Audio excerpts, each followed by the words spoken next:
ನಮಸ್ಕಾರ. ನಮಸ್ತೆ.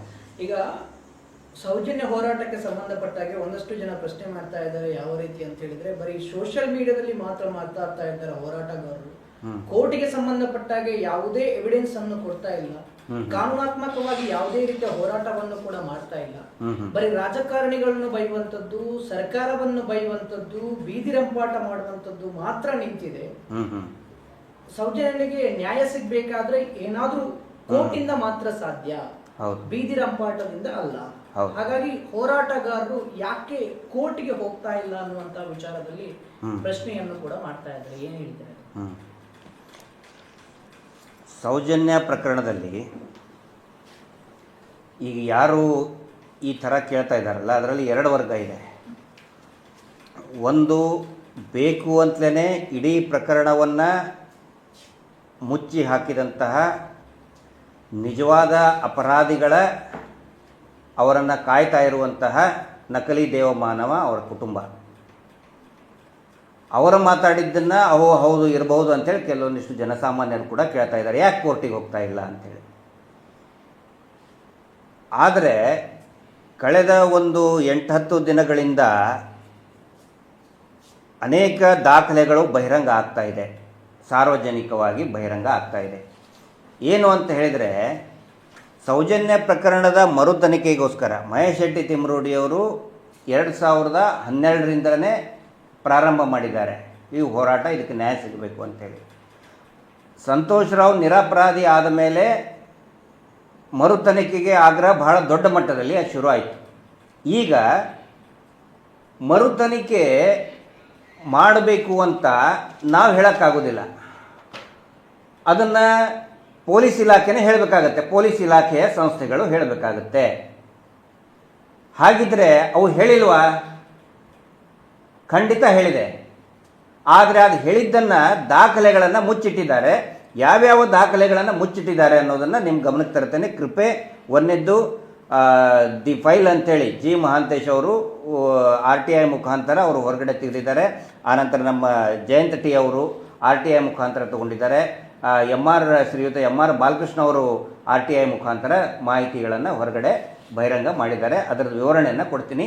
ಯಾವ್ಯಾವ ದಾಖಲೆಗಳನ್ನು ಸೌಜನ್ಯ ಪ್ರಕರಣದ ಮರು ತನಿಖೆಗೆ ಸಂಬಂಧಪಟ್ಟಂತೆಯೇ ಯಾರ್ಯಾರು ಕೇಳ್ತಾ ಇದ್ದಾರಲ್ಲ, ನೀವು ಯಾಕೆ ಕೋರ್ಟಿಗೆ ಹೋಗಿಲ್ಲ, ಯಾಕೆ ರಂಪ ಮಾಡ್ತೀರಿ, ಯಾಕೆ ಬೀದಿ ಹೋರಾಟ ಮಾಡ್ತೀರಿ, ಅವರೆಲ್ಲರೂ ದಯವಿಟ್ಟು ಈ ದಾಖಲೆಗಳನ್ನು ಗಮನಿಸಬೇಕು. ಒಂದನೇದ್ದು, ಫೆಬ್ರವರಿ 21, 2017ಕ್ಕೆ ಸ್ವತಃ CBI ಬರೀತದೆ. ಏನು ಅಂತ ಹೇಳಿದರೆ, ಇದು ಡಾಕ್ಟರ್ ಆದಮ್ ಮತ್ತು ಡಾಕ್ಟರ್ ರಶ್ಮಿ. ಆನಂತರ ಇನ್ನು ಯಾರ್ಯಾರು ಲೋಪ ಇದೆ, ಟೋಟಲ್ 325 ಪುಟಗಳ ವರದಿಯನ್ನು ಕೊಡ್ತದೆ. ಅದರಲ್ಲಿ ಡಾಕ್ಟರ್ ಆದಮ್ ಮತ್ತು ಡಾಕ್ಟರ್ ರಶ್ಮಿ FSL ರಿಪೋರ್ಟ್ ತರಿಸಿ ಅಂತ ಹೇಳ್ತಾರೆ. ತರಿಸಿ ಅವರಿಗೆ ದಂಡನೆಯನ್ನು ಕೊಡಬೇಕು. ಯಾರು ಹೇಳೋದು? ಹೋರಾಟಗಾರ ಹೇಳೋದಲ್ಲ, ತನಿಖೆ ಮಾಡಿದಂತಹ CBIನೇ ಹೇಳ್ತದೆ, ರೆಫರ್ ಮಾಡ್ತದೆ ರಾಜ್ಯ ಸರ್ಕಾರಕ್ಕೆ. ನೋಡಿ, ಈ ತನಿಖೆಯಲ್ಲಿ ಲೋಪದೋಷ ಇದೆ, ನಾವು ತಗೊಳ್ಬೇಕಾದ್ರೆ ನಮಗೆ ಕಂಡಿದ್ದು. ಫಾರ್ ಎಕ್ಸಾಂಪಲ್ ನೋಡಿ, ಈಗ CBIಗೆ ಫೈಲ್ ಹ್ಯಾಂಡ್ ಓವರ್ ಮಾಡಿದಾಗ ಅದು ಸ್ಟಡಿ ಮಾಡ್ತದೆ. ಅದಕ್ಕೆ ಅದರದೇ ಆದಂತಹ ಒಂದು ಪದ್ಧತಿ ಇದೆ, ಇನ್ವೆಸ್ಟಿಗೇಷನ್ ರೀತಿ ಇದೆ, ಪ್ರೊಸೀಜರ್ ಇದೆ. ಎಲ್ಲೆಲ್ಲಿ ಲೋಪದೋಷ ಆಗಿದೆ FSL ರಿಪೋರ್ಟ್ ತರಿಸಿ, ಆನಂತರ ಡಾಕ್ಟರ್ ಆದಮ್ ಡಾಕ್ಟರ್ ರಶ್ಮಿ ಮೇಲೆ ಕ್ರಮ ಕೈಗೊಳ್ಳಿ ಅಂತ ಹೇಳ್ತಾರೆ. ಆದರೆ ಯಾವುದೇ ಕ್ರಮ ಕೈಗೊಳ್ಳೋದಿಲ್ಲ. ಈ ಕೆಲಸ ಯಾರು ಮಾಡಬೇಕು? ಆಮೇಲೆ ಸರ್ಕಾರದಿಂದನೇ ಆರೋಗ್ಯ ಇಲ್ಲಿದೆ ನೋಡಿ, ಒಂದನೇ ದಾಖಲೆ ಇದು, ಫೈಲ್ ಇಂದ ತೆಗೆದಿದ್ದು. ಆರೋಗ್ಯ ಮತ್ತು ಕುಟುಂಬ ಕಲ್ಯಾಣ ಇಲಾಖೆ ಪತ್ರ ಸಂಖ್ಯೆ 29 MSI 2017 2017ರಲ್ಲಿ 2017ರಲ್ಲೇ ಅವ್ರ ಮೇಲೆ ತನಿಖೆ ಆಗಬೇಕು, ದಂಡನೆ ಆಗಂತ ಹೇಳಿಬಿಟ್ಟಿದೆ. ಆದರೆ ಇದನ್ನು ಸರ್ಕಾರದ ಮುಚ್ಚಿಟ್ಕೊಂಡಿದೆ. ಇದು ಒಂದನೇದ್ದು. ಎರಡನೇದ್ದು, DGP CID ಸಲೀಂ ಸಾಹೇಬರು, ಹಿರಿಯ IPS ಅಧಿಕಾರಿಗಳು, ಅವರು ರೆಕಮೆಂಡ್ ಮಾಡ್ತಾರೆ ಇದನ್ನು ಮರು ತನಿಖೆ ಆಗಬೇಕು ಅಂತೇಳಿ 2023 ಡಿಸೆಂಬರಲ್ಲಿ ಮಾಡ್ತಾರೆ ಅವರು. ಅದರಲ್ಲಿನೂ ಕೂಡ ಯಾವ ರೀತಿ ವರದಿ ಕೊಟ್ಟಿದ್ದಾರೆ ಅಂತ ಹೇಳಿದರೆ, ಒಂದು ದೊಡ್ಡ ಮಟ್ಟದ ಜನಾಗ್ರಹ ಆಗ್ತಾ ಇದೆ. ಅದು ಅಷ್ಟೇ ಅಲ್ಲ, ಒಬ್ಬ DGP ರ್ಯಾಂಕ್ನಲ್ಲಿರುವಂತಹ ಅತ್ಯುನ್ನತ ಅಧಿಕಾರಿ, ಅತ್ಯುನ್ನತ ಹಿರಿಯ IPS ಅಧಿಕಾರಿ ಹೇಳಿದ್ದಾರೆ ಅಂತ ಹೇಳಿದರೆ, ಅದು ಕೂಡ CID ರಾಜ್ಯದ CID ತನಿಖೆಯನ್ನು ಕೂಡ CID ಮಾಡಿತ್ತಲ್ಲ. ಅವ್ರು ಸುಮ್ಮನೆ ಹೇಳೋದಿಲ್ಲ, ಸುಮ್ಮನೆ ರಸ್ತೆಯಲ್ಲಿ ನಿಂತ್ಕೊಂಡು ಹೇಳೋದಿಲ್ಲ, ಎಲ್ಲ ತನಿಖೆಯನ್ನು ಅಧ್ಯಯನ ಮಾಡಿ ಹೇಳಿರ್ತಾರೆ ಇದು ಮರು ತನಿಖೆ ಆಗಬೇಕು ಅಂತ ಹೇಳಿ. ಅದು ಕೂಡ ಸರ್ಕಾರಿ ದಾಖಲೆ, ಅದು ಸರ್ಕಾರಿ ದಾಖಲೆನೇ ಅದು. ಹಾಗಿದ್ರೆ ಇಲ್ಲಿ ವಿನಾಕಾರಣ ಆರೋಪ ಮಾಡ್ತಾ ಇದ್ದಾರಾ ಸೌಜನ್ಯ ಹೋರಾಟಗಾರರು? ಆಲ್ರೆಡಿ ಈ ರಾಜ್ಯದ CIDಯ ಮುಖ್ಯಸ್ಥ ಹಿರಿಯ ಅಧಿಕಾರಿಗಳೇ ಹೇಳ್ತಾರೆ ಮರು ತನಿಖೆ ಆಗಬೇಕು ಅಂತೇಳಿ. ಇದು ಮುಚ್ಚಿಟ್ಟಂತಹ ದಾಖಲೆ 2, ಪತ್ರ ಸಂಖ್ಯೆ ನೋಡಿ 4/12/2023 ಹೇಳ್ತಾರೆ. ಡಿಸೆಂಬರ್ 2023 ಹೋರಾಟ 2ನೇ ಹಂತದ ಹೋರಾಟ ಪ್ರಾರಂಭ ಆಗಿದೆ. ಯಾವಾಗ ಸರ್? ಸಂತೋಷ್ ರಾವ್ದು ಖುಲಾಸೆ ಆದ್ಮೇಲೆ 2023 ಜೂನು. ಇಲ್ಲಿ ಅವ್ರು ಹೇಳ್ತಾರೆ 2023 ಹೇಳ್ತಾರೆ, ಡಿಸೆಂಬರಲ್ಲಿ ಹೇಳ್ತಾರೆ. ಅಂದರೆ ಈ ಉತ್ತರಾಯ ತಿಥಿಯಲ್ಲಿಗಿತ್ತಲ್ಲ ಇಡೀ ಕರಾವಳಿಯಲ್ಲಿ ಪೂರ್ತಿ ಹೋರಾಟ ಬಹಳ ಜೋರಾಗಿ ನಡೀತು. ಅದನ್ನೆಲ್ಲ ಗಮನದಲ್ಲಿಟ್ಕೊಂಡು ಮತ್ತು ಕೇಸ್ ಸ್ಟಡಿ ಮಾಡಿ ಹೇಳ್ತಾರೆ ಮರು ತನಿಖೆ ಆಗಬೇಕು ಅಂತ ಹೇಳಿ. ಇಲ್ಲಿ ಒಂದು ಕಡೆ ಯಂತ್ರ ಮಹೇಶ್ ಶೆಟ್ಟಿ ತಿಮ್ಮರೋಡಿ ಅವರು ಮತ್ತು ಎಲ್ಲ ಹೋರಾಟಗಾರರು ಆಗ್ರಹ ಮರು ತನಿಖೆ ಆಗಲಿ ಅಂತ. ಇಲ್ಲಿ ನೋಡಿದ್ರೆ ಸ್ವತಃ ರಾಜ್ಯದ ಹಿರಿಯ ಅಧಿಕಾರಿಗಳೇ ಶಿಫಾರಸು ಮಾಡಿದ್ದಾರೆ ಮರು ತನಿಖೆ ಆಗಬೇಕು ಅಂತ ಹೇಳಿ. ಅದು ಹೋರಾಟದ ಫಲ. ಹೋರಾಟದಿಂದ ನಾವು ಏನೇನು ದಾಖಲೆಗಳನ್ನು ಬಿಡುಗಡೆ ಮಾಡಿದ್ದೀವಿ ಅವರಿಗೂ ಕೂಡ ಮನವರಿಕೆ ಆಗಿದೆ. ಆಮೇಲೆ ಸುಖ ಸುಮ್ಮನೆ ಹೇಳಲ್ಲ ಸರ್. ಅದಕ್ಕೆ ಏನ್ ಮಾಡಿದ್ದಾರೆ ಈಗ? ಆ ಹೋರಾಟವನ್ನೇ ನಿಲ್ಲಿಸಲಿಕ್ಕೆ ಒಂದು ಬಹಳ ದೊಡ್ಡ ಪಿತೂರಿ ಷಡ್ಯಂತ್ರ ನಡೀತಿದೆ. ಸ್ಟೇ ತಗೊಂಡು ಬರೋದು ಹೋರಾಟವನ್ನು ನಿಲ್ಸಿದ್ರೆ ಇನ್ನು ಯಾವ ಅಧಿಕಾರಿ ಬರೆಯುವುದು ಬೇಡ, ಇನ್ನೊಂದ್ಸಲ ತನಿಖೆ ಮಾಡಿ ಅಂತ ಹೇಳಿ. ಆಮೇಲೆ 3ನೇದು ಪ್ರಮುಖ ದಾಖಲೆ ಮುಚ್ಚಿಟ್ಟಿದ್ದು. ನಾನು ಹೇಳ್ತಾ ಇರೋದು ದಯವಿಟ್ಟು ಎಲ್ಲರ ಗಮನಕ್ಕೂ ಇರಲಿ. ಮುಚ್ಚಿಟ್ಟಂತ ಸೌಜನ್ಯ ಪ್ರಕರಣದಲ್ಲಿ ಮುಚ್ಚಿಟ್ಟಂತ ಪ್ರಮುಖ ದಾಖಲೆಗಳು ಮರು ತನಿಖೆ ಆಗಬೇಕು ಅಂತ ಹೇಳಿ ನ್ಯಾಯಾಲಯಕ್ಕೆ ಕೊಟ್ಟಂತದ್ದು, ಸರ್ಕಾರಕ್ಕೆ ಕೊಟ್ಟಂತದ್ದು. ಇವ್ರು ಹೇಳ್ತಾರಲ್ಲ ನ್ಯಾಯಾಲಯಕ್ಕೆ ಯಾಕೆ ಕೊಡ್ತಾ ಇಲ್ಲ, ನಾವು ಕೊಡೋದಲ್ಲ. ಅದು ಕೂಡ ಸೌಜನ್ಯ ಪರ ಹೋರಾಟಗಾರರು ಮಾಡಿದ ದಾಖಲೆ ಅಲ್ಲ, ಇದು ಸರ್ಕಾರಿ ದಾಖಲೆಗಳಿದೆಲ್ಲ. ಸರ್ಕಾರಿ, ಅದರಲ್ಲಿ ಇನ್ವೆಸ್ಟಿಗೇಟಿಂಗ್ ಏಜೆನ್ಸಿ ಹೆಡ್ CID ಮುಖ್ಯಸ್ಥರು ಕೊಟ್ಟಿದ್ದು. 3ನೇದು ನೋಡಿ 31/1/2024 ಏನು ಹೇಳ್ತಾರೆ? DG and IGP Alok Mohan Saheb ಹೇಳ್ತಾರೆ, ಶಿಫಾರಸು ಮಾಡ್ತಾರೆ. ಅಂದರೆ ಮರು ತನಿಖೆಗೆ ಅಭಿಪ್ರಾಯ ಕೇಳ್ತಾರೆ AG ಅವರಿಗೆ, ಅಟಾರ್ನಿ ಜನರಲ್ ಅವರಿಗೆ. ನೋಡಿ ಇದನ್ನ ಮರು ತನಿಖೆ ಮಾಡಬೇಕು, ನಿಮ್ಮ ಅಭಿಪ್ರಾಯವನ್ನ ತಿಳಿಸಿ ಅಂತೇಳಿ ಈ ರಾಜ್ಯದ DG and IGP Alok Mohan ಸಾಹೇಬರು ಹೇಳ್ತಾರೆ. ಇಡೀ ಪೊಲೀಸ್ ಇಲಾಖೆಯ ಮುಖ್ಯಸ್ಥರು, ಪೊಲೀಸ್ ಇಲಾಖೆಯ ಮಹಾನಿರ್ದೇಶಕರು ಹೇಳ್ತಾರೆ ಇದು ಮರು ತನಿಖೆ ಮಾಡಬೇಕು, ನಿಮ್ಮ ಅಭಿಪ್ರಾಯ ತಿಳಿಸಿ ಅಂತೇಳಿ. 31/1/2024 ಅಂದ್ರೆ ಇಲ್ಲಿ ಇದನ್ನು ಮಾಡಿದ್ದು, ಸಾರಿ 2/1/2024 ಅದು ಹೋಗುತ್ತೆ. ಸಾರಿ ಅಂದ್ರೆ 31/1/2023 ಕಳಿಸ್ತಾರೆ ಅವ್ರಿಗೆ. ಅಂದ್ರೆ ಸ್ವಲ್ಪ ಇದನ್ನಾಗಿದೆ, ಅವರಿಗೆ ರಿಸೀವ್ ಆಗೋದು 3/1/2024 ಅಂದ್ರೆ DG and IGP Alok Mohan ಹೌದು AG ಅವ್ರಿಗೆ ಕಳಿಸ್ತಾರೆ. AG ಅವರಿಗೆ ಕಳಿಸ್ತಾರೆ ಅದನ್ನ ಅಟಾರ್ನಿ ಜನರಲ್ಗೆ ನಿಮ್ಮ ಅಭಿಪ್ರಾಯವನ್ನ ತಿಳಿಸಿ ಅಂತ ಹೇಳಿ. ಆದರೆ ಆಶ್ಚರ್ಯ ಅನ್ನೋ ರೀತಿಯಲ್ಲಿ AG ಅವರು ಇದನ್ನ ಬುಡಕಿಟ್ಕೊಂಡು ಕುಂತ್ಬಿಡ್ತಾರೆ. ಇದು ಯಾರಿಗೂ ಸಾರ್ವಜನಿಕರ ಗಮನಕ್ಕೆ ತರೋದಿಲ್ಲ. ಅವರು ಒಂದು ಅಭಿಪ್ರಾಯವನ್ನೇ ತಿಳಿಸೋದಿಲ್ಲ. ತಿಳಿಸ್ಬೇಕಲ್ಲ, ಉಪ್ಪು ಹಾಕಿ ಇಟ್ಟಿರ್ತಾರೆ, ಅಲ್ಲೇ ಉಪ್ಪಿನಕಾಯಿ ಭರಣಿಯಲ್ಲಿ ಉಪ್ಪು ಖಾರ ಹಾಕಿ ಇಟ್ಟು ಕುಂತ್ಬಿಟ್ಟಿರ್ತಾರೆ ಅಷ್ಟೇ. ಜಾಮ್ ಯಾವುದೇ ಅಭಿಪ್ರಾಯಗಳನ್ನ ತಿಳಿಸುವುದಿಲ್ಲ. ಆ ನಂತರ ಆ AG ಯಾರು ಅಂತ ಹೇಳಿದ್ರೆ, ಹಿಂದೆ ಒಬ್ಬ ಲೋಕಾಯುಕ್ತ, ಹೈಲಿ ಕರಪ್ಟ್ ಲೋಕಾಯುಕ್ತ ಇದ್ರು, ಅವರ ಮೇಲೆ ಅನೇಕ ಆರೋಪಗಳಿದ್ದು, ವಿಶ್ವನಾಥ್ ಶೆಟ್ಟಿ ಅಂತ ಹೇಳಿ ಸರ್. ಅವ್ರ ಮಗನೇ AG ಇರೋದು. ಆ ವಿಶ್ವನಾಥ್ ಶೆಟ್ಟಿ ಸಾಹೇಬರು ಮಹಾನುಭಾವರು ಏನು ಮಾಡಿದ್ರು ಅಂತ ಹೇಳಿದ್ರೆ, ಈ ನಕಲಿ ದೇವಮಾನವನಿಗೆ ಜಾಗ, ಇನ್ನೊಬ್ಬರ ಜಾಗ, ಒಬ್ಬರದು ಜಾಗ ಹೊಡ್ಕೊಳಕ್ ನೋಡಿದ್ರು. ಅವ್ರು ಕೊಡಲಿಲ್ಲ. ಅವ್ರು ಗಟ್ಟಿಯಾಗಿ ನಿಂತ್ಕೋಬೇಕು, ನಾನು ಯಾಕೆ ಕೊಡಲಿ ಅಂತೇಳಿ. ಮೂಡುಬಿದ್ರೆಯಲ್ಲಿ ನನ್ನ ಜಾಗದಲ್ಲಿ ನಾನು ಶಾಲೆ ಕಟ್ಟಿಸ್ಬೇಕು ಅಂಥೇಳಿ. ಹಾಗಿದ್ರೆ ಇವ್ರು ಏನು ಮಾಡ್ತಾರೆ, ನಕಲಿ ದೇವಮಾನವನ ಹತ್ರ ಅವರು ಲೋಕಾಯುಕ್ತ ಚೀಫ್ ಹೋಗಿರ್ತಾರೆ, ವಿಶ್ವನಾಥ್ ಶೆಟ್ಟಿ ಅವರು ಹೋದಾಗ. ಹಾಗಿದ್ರೆ ಲೋಕಾಯುಕ್ತ ತನಿಖೆ ಮಾಡಿಸ್ತಾರೆ ಸರ್. ಸಿವಿಲ್ ಮ್ಯಾಟ್ರು ಒಂದು. ಆ ನಂತರ ಆ ಜಾಗೆ ಓನರ್ ಯಾರು ಈ ನಕಲಿ ದೇವಮಾನವನಿಗೆ ನಾನು ಕೊಡಲ್ಲ ಅಂತ ಹೇಳ್ತಾರಲ್ಲ, ಅವರು ಪಾಪ ಅವರು ಗೌರ್ಮೆಂಟ್ ಆಫೀಷಿಯಲ್ಲೇ ಅಲ್ಲ, ಲೋಕಾಯುಕ್ತ ವ್ಯಾಪ್ತಿಗೆ ಬರುವುದೇ ಇಲ್ಲ. ಆದರೂ ಕೂಡ ಲೋಕಾಯುಕ್ತ ಅಧಿಕಾರಿಗಳು ಬಂದು ಪಂಚಾಯತಿ ಮಾಡಕ್ ಬರ್ತಾರೆ, ನೀವು ಒಪ್ಕೊಂಡ್ಬಿಡಿ, ನೀವು ಜಾಗ ಕೊಟ್ಬಿಡಿ ಅವ್ರಿಗೆ. ಲೋಕಾಯುಕ್ತ ಅವರ ಮಗಾನೇ ಈ AG ಮಹಾನುಭಾವ ಮುಚ್ಚಿಟ್ಕೊಂಡು ಕುಂತಿದ್ನಲ್ಲ, ಅವರ ಮಗಾನೇ. ಅಂದ್ರೆ ಈ ನಕಲಿ ದೇವಮಾನವನ ಛೇಲ, ಬಕೆಟು, ಚಮಚ ಅವನು. ಸಿಟ್ಟು ಬರಲಿಲ್ಲ ಅಂದ್ರೆ ಇನ್ನೇನು ಮಾತಾಡ್ಬೇಕು ನಾವು? ಸಿಟ್ಟು ಬರುದಲ್ಲ, ಹೋರಾಟ ಮಾಡೋದು ಇನ್ನೇನು ಮಾಡೋದು ಅಂತ ಹೇಳಿ. ಇದಕ್ಕೆ ಏನು ಮಾಡೋದು? ಹೋರಾಟ ಮಾಡೋದು ತಪ್ಪ ಹಾಗಿದ್ರೆ? ಈ ನಕಲಿ ದೇವಮಾನವನ ಛೇಲನ ಇಟ್ಕೊಂಡು ರಾಜ್ಯ ಸರ್ಕಾರದ ಹಿರಿಯ ಅಧಿಕಾರಿಗಳು ಹೇಳಿದ್ದಾರೆ ಮರು ತನಿಖೆ ಆಗಬೇಕು, ಅದಕ್ಕೆ ನಿಮ್ಮ ಅಭಿಪ್ರಾಯವನ್ನು ತಿಳಿಸಿ ಅಂತ ಹೇಳಿದ್ರೆ ಮುಚ್ಚಿಟ್ಕೊಂಡು ಕುಂದಿರ್ತಾನ ಅವನು AG. ಅಭಿಪ್ರಾಯ ನಾವು ಹೋರಾಟ ಮಾಡೋದು ತಪ್ಪ ಹಾಗಿದ್ರೆ? ಬೀದಿರಂಪನ ನಾವು ಮಾಡ್ತಾ ಇರೋದು? ನಿಮ್ಮ ಅಭಿಪ್ರಾಯ ತಿಳಿಸಿ ಅಂತೇಳಿ ಮಹೇಶ್ ಶೆಟ್ಟಿ ತಿಮ್ಮರೋಡಿ ಅವರು ಬರೆದಿದ್ದಲ್ಲ, ತಾಯಿ ಕುಸುಮಾವತಿ ಬರೆದಿದ್ದಲ್ಲ, ಗಿರೀಶ್ ಮಟ್ಟಣ್ಣ ಅವರು, ಜಯಂತಿ ಅವರು ಬರೆದಿದ್ದಲ್ಲ. ಈ ರಾಜ್ಯದ DG and IGP ಪೊಲೀಸ್ ಮಹಾನಿರ್ದೇಶಕರು ಬರೆದಿದ್ದನ್ನ ಏನು ಹೇಳಿದ್ರೆ ಮುಚ್ಚಿಟ್ಕೊಂಡು ಕುಂದಿರ್ತಾನೆ ಬಿಡುತ್ತೆ. ಬೀದಿರಂಪ ಮಾಡುತ್ತಪ್ಪ? ನೀವು ಕೇಳಿದ್ರಲ್ಲ, ಆ ಪ್ರಶ್ನೆಗೆ ಉತ್ತರ ಕೊಡ್ತಾ ಇದ್ದೀನಿ. ನೆಕ್ಸ್ಟು 4ನೇದ್ದು, ಇದರಲ್ಲಿ ಏನಾಗ್ತದೆ, ಮರು ತನಿಖೆ ಮಾಡಿ ಅಂತ DG and IGPನ ಹೇಳಿದ್ದಾರೆ. ಹೈಕೋರ್ಟಲ್ಲಿ ಸೌಜನ್ಯ ಪ್ರಕರಣದ ಮರು ತನಿಖೆಯ ಬಗ್ಗೆ ವಾದ ವಿವಾದ ನಡಿಬೇಕಾದ್ರೆ SP2 ಮಜ್ಜಿಗೆ ಅವ್ರು ಏನು ಮಾತಾಡೋದಿಲ್ಲ. ಇದನ್ನು ಹೇಳ್ಬೇಕು ತಾನೆ, ನೋಡಿ ನಾವು ಅಭಿಪ್ರಾಯ ಕೇಳಿದ್ದೀವಿ ಮರು ತನಿಖೆಗೆ ಅಂತ ಹೇಳ್ಬೇಕು ತಾನೆ. ಆನಂತರ CBIನವರು ಮಾಹಿತಿ ಅಂದ್ರೆ ಏನೋ ದಂಡನೆ ಮಾಡಬೇಕು ಅಂತ. ಮಜ್ಜಿಗೆ ಅಂದ್ರೆ SPP ರಾಜ್ಯ ಸರ್ಕಾರದ ಪರವಾಗಿ ಅಭಿಯೋಜಕರು, SP ಇದೇ ಸರ್ಕಾರದ ಇದೇ ಸರ್ಕಾರದನೆ SPP ಅವರು ಕೋರ್ಟಿಗೆ ಮುಚ್ಚಿಡ್ತಾರೆ. ಕೋರ್ಟಿಗೆ CBI ಪತ್ರ ಬರೆದಿದ್ದನ್ನು ಮುಚ್ಚಿಡ್ತಾರೆ.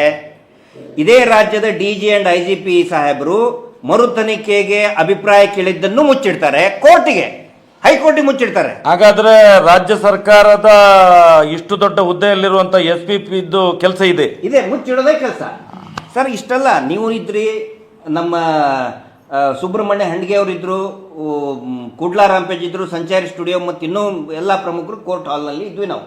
ಹಾಗಾದ್ರೆ ನ್ಯಾಯ ಯಾರು ಕೊಡು ಸರ್? ಇವರೇ ಮುಚ್ಚಿಸಿದ್ರೆ ಮಾತಾಡೋದಿಲ್ಲ, ಮರು ತನಿಖೆಯ ವಿರುದ್ಧವಾಗಿ ಮಾತಾಡ್ತಾರೆ. ಅಲ್ಲ, ಹಾಗಾದ್ರೆ ನ್ಯಾಯ ಯಾರು ಕೊಡುದು ಅಂತ ಹೇಳಿ ಇವರು ಒಂದು ಇದಲ್ಲ, ಸರ್ಕಾರದ ಒಂದು ಮೈನ್ ಜನ ಅಲ್ವ ಇವರು, ಏನು ಕಾನೂನಿನ ಇದರಲ್ಲಿ ಇವ್ರು ಹಾಗೆ ಮಾಡಿದ್ರೆ ನ್ಯಾಯ ಯಾರು ಕೊಡೋಲ್ಲ? ಈಗ ಕೇಳ್ತಾ ಇದಾರಲ್ಲ, ಯಾಕೆ ನ್ಯಾಯಾಲಯಕ್ಕೆ ಹೋಗ್ತಾ ಇಲ್ಲ ಅವ್ರಿಗೆ ನಾವು ಹೇಳ್ತಾ ಇದ್ದೀವಿ, ಯಾಕೆ ನ್ಯಾಯಾಲಯಕ್ಕೆ ಹೋಗ್ತಾ ಇಲ್ಲ?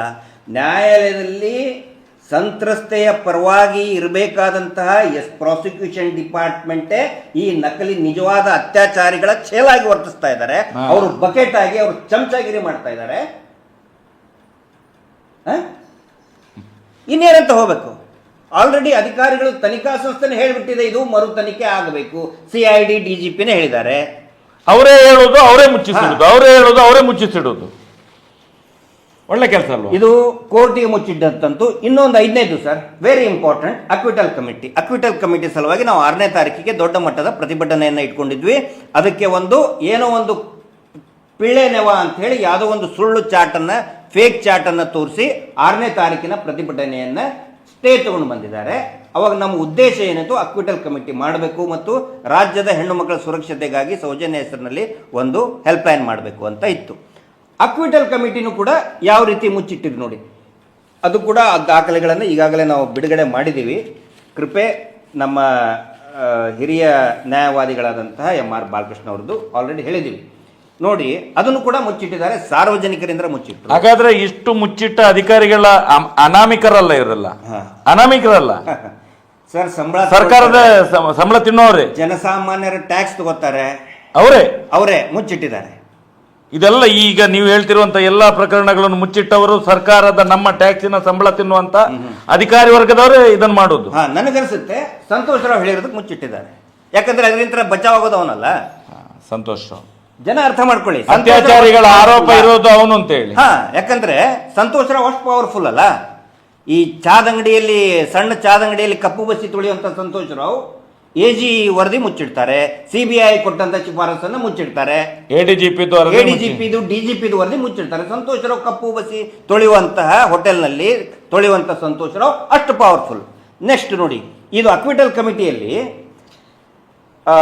CBIಗೂ ಕೂಡ ಮುಚ್ಚಿಟ್ಟಿದ್ದಾರೆ. ಅಕ್ವಿಟಲ್ ಕಮಿಟಿ ನಿರ್ಣಯ ಹೋಗ್ಬೇಕಲ್ಲ CBIಗೆ. ಹೋಗ್ಬೇಕು. CBI ನಮಗೆ ಇನ್ನೊಂದು ನನಗೆ ಶಿಫಾರಸು ಮಾಡಲಿ ಅಂದವರು CBI ಕಳಿಸ್ಬೇಕಲ್ಲ.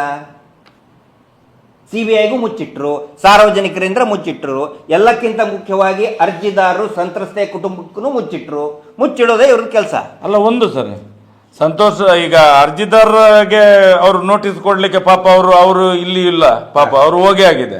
ಇವ್ರು ಅಲ್ಲೇ ಹೋಗ್ಬೇಕಷ್ಟೇ, ಇನ್ನು ಅವ್ರಿಗೆ ನೋಟಿಸ್ ಬಿಡ್ಬೇಕಾದ್ರೆ ಎಲ್ಲಿ ಮೇಲೆ ಹೋಗ್ಬೇಕಷ್ಟೇ ಇವರು. ಅದೇ ಯಾಕೆ ಕೋರ್ಟಿಗೆ ಹೋಗ್ತಾ ಇಲ್ಲ ಅಂತ ಕೇಳ್ತಾರಲ್ಲ. ಆನಂತರ ಅಲ್ಲ, ಅದು ದೊಡ್ಡ ತಪ್ಪಲ್ಲ ಸರ್. ಈಗ ಅರ್ಜಿದಾರರಿಗೆ ಒಂದು ನೋಟಿಸ್ ಕೊಡ್ಲೇಬೇಕಲ್ಲ. ಮುಚ್ಚಿಟ್ಟು ಯಾಕೆ ಕೊಡ್ಲಿಲ್ಲ? ಸಂತೋಷ್ ರಾವ್ ಬಚಾವ್ ಮಾಡ್ಬೇಕಲ್ಲ. ಅದಕ್ಕೆ ಕೋರ್ಟ್ ಆದ್ರೂ ಕೊಡ್ಬೇಕಲ್ಲ ಸರ್. ಸಂತೋಷ್ ರಾವ್ ಬಚಾವ್ ಮಾಡ್ಬೇಕಲ್ಲ. ಸಂತೋಷ್ ರಾವ್ ದೊಡ್ಡ ವ್ಯಕ್ತಿ, ಗಣ್ಯ ವ್ಯಕ್ತಿ. ಅಂದ್ರೆ ಈ ಕಾರ್ಯಾಂಗದ ಒಳಗಡೆ ಇಷ್ಟು ಲೋಪದೋಷಗಳು ಇವತ್ತು ನಮ್ಮ ಡಾಕ್ಯುಮೆಂಟ್ರಿ ನಮ್ಗೆ ಕಾಣಲಿಕ್ಕೆ ಸಿಗ್ತದೆ.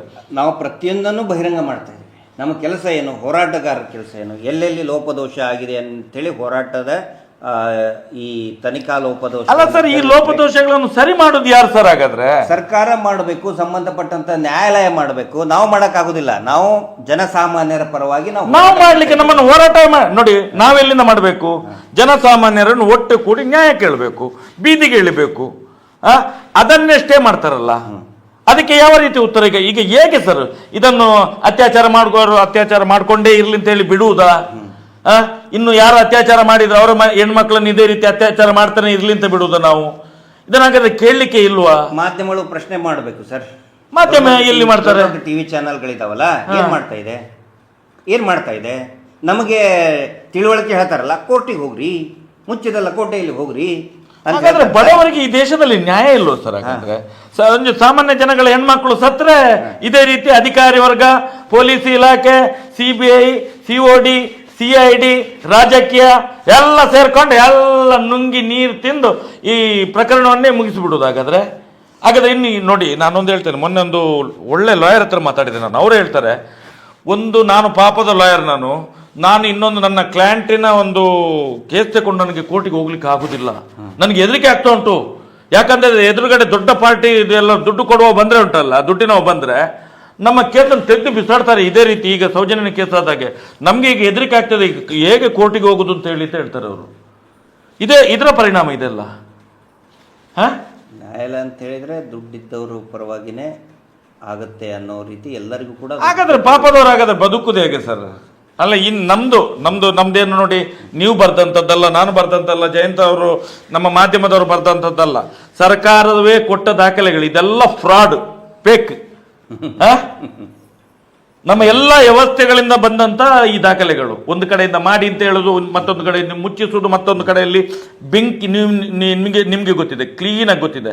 ಡಬಲ್ ಮರ್ಡರಲ್ಲಿ ಆ ಡಾಕ್ಯುಮೆಂಟ್ ಸುಡ್ಲಿಕ್ಕೆ ಕೊಂಡೋಗುವಂತ ಡಾಕ್ಯುಮೆಂಟ್ ನಮ್ಗೆ ಸಿಕ್ಕಿರುವಂತದ್ದು. ಯಾವುದು? ನಾರಾಯಣ ಮಾವುತ ಯಮುನನ ಕೇಸಲ್ಲಿ ಸುಡ್ಲಿಕ್ಕೆ ಕೊಂಡೋಗುವಂತ ದಾಖಲೆ ಸಿಕ್ಕಿರುವಂತದ್ದು ನಮ್ಗೆ. ಆ ಕಾನ್ಸ್ಟೇಬಲ್ ಅದ್ರದ್ದು ಒಂದು ಫೋಟೋ ತೆಗೆದಿಟ್ಟು ಅರ್ಧ ಸುಟ್ಟಿದ್ದು ಇದೆ, ಅದರಲ್ಲಿ ಅರ್ಧ ಸುಟ್ಟು ಉಳಿಕಿದ್ದಲ್ಲ. ಮತ್ತೆ ಹಾಗಾದ್ರೆ ಎಂತ ಸರ್ ಇದು ಕಾರ್ಯಾಂಗದ ವ್ಯವಸ್ಥೆ? ಆಗಾದ್ರೆ ಫುಲ್ ಫ್ರಾಡ್ ಇವರು. ಇದನ್ನ ಸರಿಯಾಗಿ ಮಾಡೋದು ಯಾಕೆ ಅಲ್ಲ, ಇದು ಯಾಕೆ ಮಾಡ್ತಾ ಇದಾರೆ ಅಂತ ಹೇಳಿದ್ರೆ, ಸಂತೋಷ್ ರಾವ್ ಅಷ್ಟು ಪವರ್ಫುಲ್. ಸಂತೋಷ್ ರಾವ್ ಅಲ್ಲ, ರಾಜಶ್ರೀ, ದೇವಮಾನವ ಸಂತೋಷ್ ರಾವ್ನ ಬಚಾವ್ ಮಾಡೋದಕ್ಕೆ ಇಷ್ಟೆಲ್ಲ ಮಾಡ್ತಾ ಇದ್ದಾರೆ. ಪದ್ಮಭೂಷಣ, ಪದ್ಮವಿಭೂಷಣ ಎಲ್ಲ ಸಂತೋಷ್ ರಾವ್. ಸಂತೋಷ್ ರಾವ್ ಕಪ್ಪು ಬಚ್ಚಿ ತೊಳೆಯುವಂತ ಸಂತೋಷ್ ರಾವ್ ಇಷ್ಟೆಲ್ಲ ಪವರ್ಫುಲ್. ಆಮೇಲೆ ಇನ್ನೊಂದು ಸರ್, ಈ ಹಿಂದೆ ನಾವು ಹೇಳಿದ್ವಿ, ಮತ್ತೆ ಒಂದು ಸೆಕೆಂಡ್ ಮುಚ್ಚಿಟ್ಟ ದಾಖಲೆಗಳಲ್ಲಿ ಈ DG and IGP ಇಂದ, ಪೊಲೀಸ್ ಮಹಾನಿರ್ದೇಶಕರಿಂದ ಇದೇ ಜಾಗದಲ್ಲಿ ಕೂತ್ಕೊಂಡೆ ನಾವು ಬಿಡುಗಡೆ ಮಾಡಿದ್ವಿ ಅದನ್ನ. SKDRDP ಅಕ್ರಮ ಮೀಟರ್ ಬಡ್ಡಿ ದದ್ದೆ ಕುರಿತು ನೀವು ತನಿಖೆ ಮಾಡಿ ಅನ್ನೋದನ್ನು ಕೂಡ ಮುಚ್ಚಿಟ್ಟಿದ್ರು. ಇದೇ ರೀತಿ ಮೊನ್ನೆ CT ರವಿ ಅವರು ಮತ್ತು ಡಾಕ್ಟರ್ G ಪರಮೇಶ್ವರ್ ಅವರು ವಿಧಾನಸಭೆ ಅಧಿವೇಶನದಲ್ಲಿ ಈ ನಕಲಿ ದೇವಮಾನವ ಕುಟುಂಬದ ಮೇಲೆ, ಟ್ರಸ್ಟ್ ಮೇಲೆ ಆದಂತಹ FIRಗಳನ್ನು ಕೂಡ ಮುಚ್ಚಿಟ್ಟಿದ್ದಾರೆ. ಒಬ್ಬರು ಶಾಸಕರು ಕೇಳಿದರು, ಮೊನ್ನೆ ವಿಧಾನಸಭೆ ಅಧಿವೇಶನ ಕೇಳಿದರು, ಅಕ್ರಮ ಮೀಟರ್ ಬಡ್ಡಿ ದಂಧೆ, ಮೈಕ್ರೋ ಫೈನಾನ್ಸ್ ಬಗ್ಗೆ ಕೇಳಿದರು. ಆವಾಗ G ಪರಮೇಶ್ವರ್ ಅವರು ಹೇಳ್ತಾರೆ, ಇವ್ರ ಮೇಲೆ ಯಾವುದೇ ಕೇಸ್ಗಳಿಲ್ಲ ಅಂತ ಹೇಳ್ತಾರೆ. ಅಲ್ಲ, G ಪರಮೇಶ್ವರ್ಗೆ ನರ ಉಂಟ? ಅದು ನರ ಸತ್ತ ಒಬ್ಬ ಗೃಹ ಮಂತ್ರಿ, ಅದು ನರ ಸತ್ತ ಗೃಹ ಮಂತ್ರಿ. ನಾನು ಹೇಳುವಂಥದ್ದು, ಈಗ ಸುಗ್ರೀವಾಜ್ಞೆ ಜಾರಿಯಲ್ಲಿದೆ ಅಂತ ಯಾಕೆ ಹೇಳಿದ್ದು ನೋಡ, ಅದನ್ನು ಯಾಕೆ ಜಾರಿ ಮಾಡಿದ್ದೇಳಿ? ಒಂದಾದ್ರೂ ಒಂದು ಇಷ್ಟು ಸಾವಿರ ಜನ ಕೂಗಾಡ್ತಿದ್ದಾರೆ, ಲಕ್ಷ ಜನ ಇವತ್ತು ಕೂಗಾಡ್ತಿದ್ದಾರೆ ಬೀದಿಯಲ್ಲಿ, ಸಾಯ್ತಾ ಇದ್ದಾರೆ, ಸಾವಿರಾರು ಮಂದಿ ಸಾಯ್ತಾ ಇದ್ದಾರೆ, ಅಳ್ತಾ ಇದ್ದಾರೆ ರಸ್ತೆಯಲ್ಲಿ ನಿಂತು. ಒಂದಾದ್ರೂ ಸುಮೋಟೋ ಕೇಸ್ ದಾಖಲು ಮಾಡಿದ್ರೆ ಸರ್? ಒಂದು ಮಾಡಿಲ್ಲ. ಈಗ ನಾವು ಕೊಟ್ಟದಲ್ಲಿ 43 NCR ಆಗಿದೆ, ಒಂದು 6-7 ಕೇಸ್ FIR ಆಗಿದೆ ಅವ್ರ ಮೇಲೆನೆ. ಯಾರು ಅಕ್ರಮ ಬಡ್ಡಿ ದಂಧೆ ಯಾರು ಮಾಡ್ತಾ ಇದ್ದಾರೋ, SKDRDP ಏನು ತಂಡ ಇದೆಯೋ ಅವರೇ ಮಾಡ್ತಾ ಇರುವಂತದ್ದು. ಆದ್ರೆ ಎಲ್ಲಿಯಾದ್ರೂ ಒಂದು ಸುಮೋಟೋ ಕೇಸ್ ಈ ಸುಗ್ರೀವಾಜ್ಞೆ ಅಡಿಯಲ್ಲಿ ಯಾವ್ದಾದ್ರು ಒಂದು ಕೇಸ್ ದಾಖಲಾಯ್ತಾ ಸರ್? ಸುಗ್ರೀವಾಜ್ಞೆ ಯಾಕೆ ಜಾರಿ ಮಾಡಿದ್ದು? ಅಷ್ಟು ಟೈಮ್ ತಿಂದ್ರಲ್ಲ ಸುಗ್ರೀವಾಜ್ಞೆ ಜಾರಿ ಮಾಡ್ಲಿಕ್ಕೆ, ಅಲ್ಲಿ ಮೀಟಿಂಗ್ ಮಾಡಿದ್ರು, ಇಲ್ಲಿ ಮೀಟಿಂಗ್ ಮಾಡಿದ್ರು, ಎಲ್ಲ ಮಾಡಿದ್ರಲ್ಲ. ಇದರ ಖರ್ಚು ಯಾರು ಸರ್? ಇದು ಯಾಕೆ ಮಾಡಿದ್ದು? ಸೌಜನ್ಯ ಹೋರಾಟಗಾರ ಮೇಲೆ ಸುಮೋಟೋ ಮಾಡ್ತಾರೆ, ವಿಡಿಯೋ ಮಾಡಿ ಇದು ಮಾಡೋ ಯೂಟ್ಯೂಬರ್ಗಳ ಮೇಲೆ ಸುಮೋಟೋ ಆಗಿ ಎಕ್ಸ್ ಪಾರ್ಟಿನೇ ವಿಡಿಯೋ ಡಿಲೀಟ್. ಇದು ಹೇಗೆ ಅಂತ ಹೇಳಿದ್ರೆ, ಸತ್ಯ ಹೇಳಿದವ ಸತ್ಯ ಹೋದ, ಅನ್ಯಾಯ ಮಾಡಿದವ ಅನ್ನ ತಿಂದ. ಈಗ ಬದುಕಬೇಕಾಗಾದ್ರೆ ಇಷ್ಟು ಮುಚ್ಚಿಟ್ಟ ದಾಖಲೆಗಳು ಇದೆ, ಇದು ಕಣ್ಣಿಗೆ ಕಾಣುವಂಥವು. ಆನಂತರ CBI ಕೊಟ್ಟಂತಹ ವರದಿಯಲ್ಲಿ ಬರೀ ಡಾಕ್ಟರ್ ರಶ್ಮಿ, ಡಾಕ್ಟರ್ ಆದಮ್ ಮಾತ್ರ ಇಲ್ಲ, PSI ಇರ್ಬೋದು, ಇನ್ಸ್ಪೆಕ್ಟರ್ ಇರ್ಬೋದು, ಎಲ್ಲರ ಮೇಲೆನೂ ಕೂಡ ವರದಿ ಕೊಟ್ಟಿದೆ CBI. ಎಲ್ಲರನ್ನು ದಂಡನೆಗೆ ಒಳಪಡಿಸಬೇಕು ಅಂತೇಳಿ ಕೊಟ್ಟಿದೆ ಅಲ್ವಾ?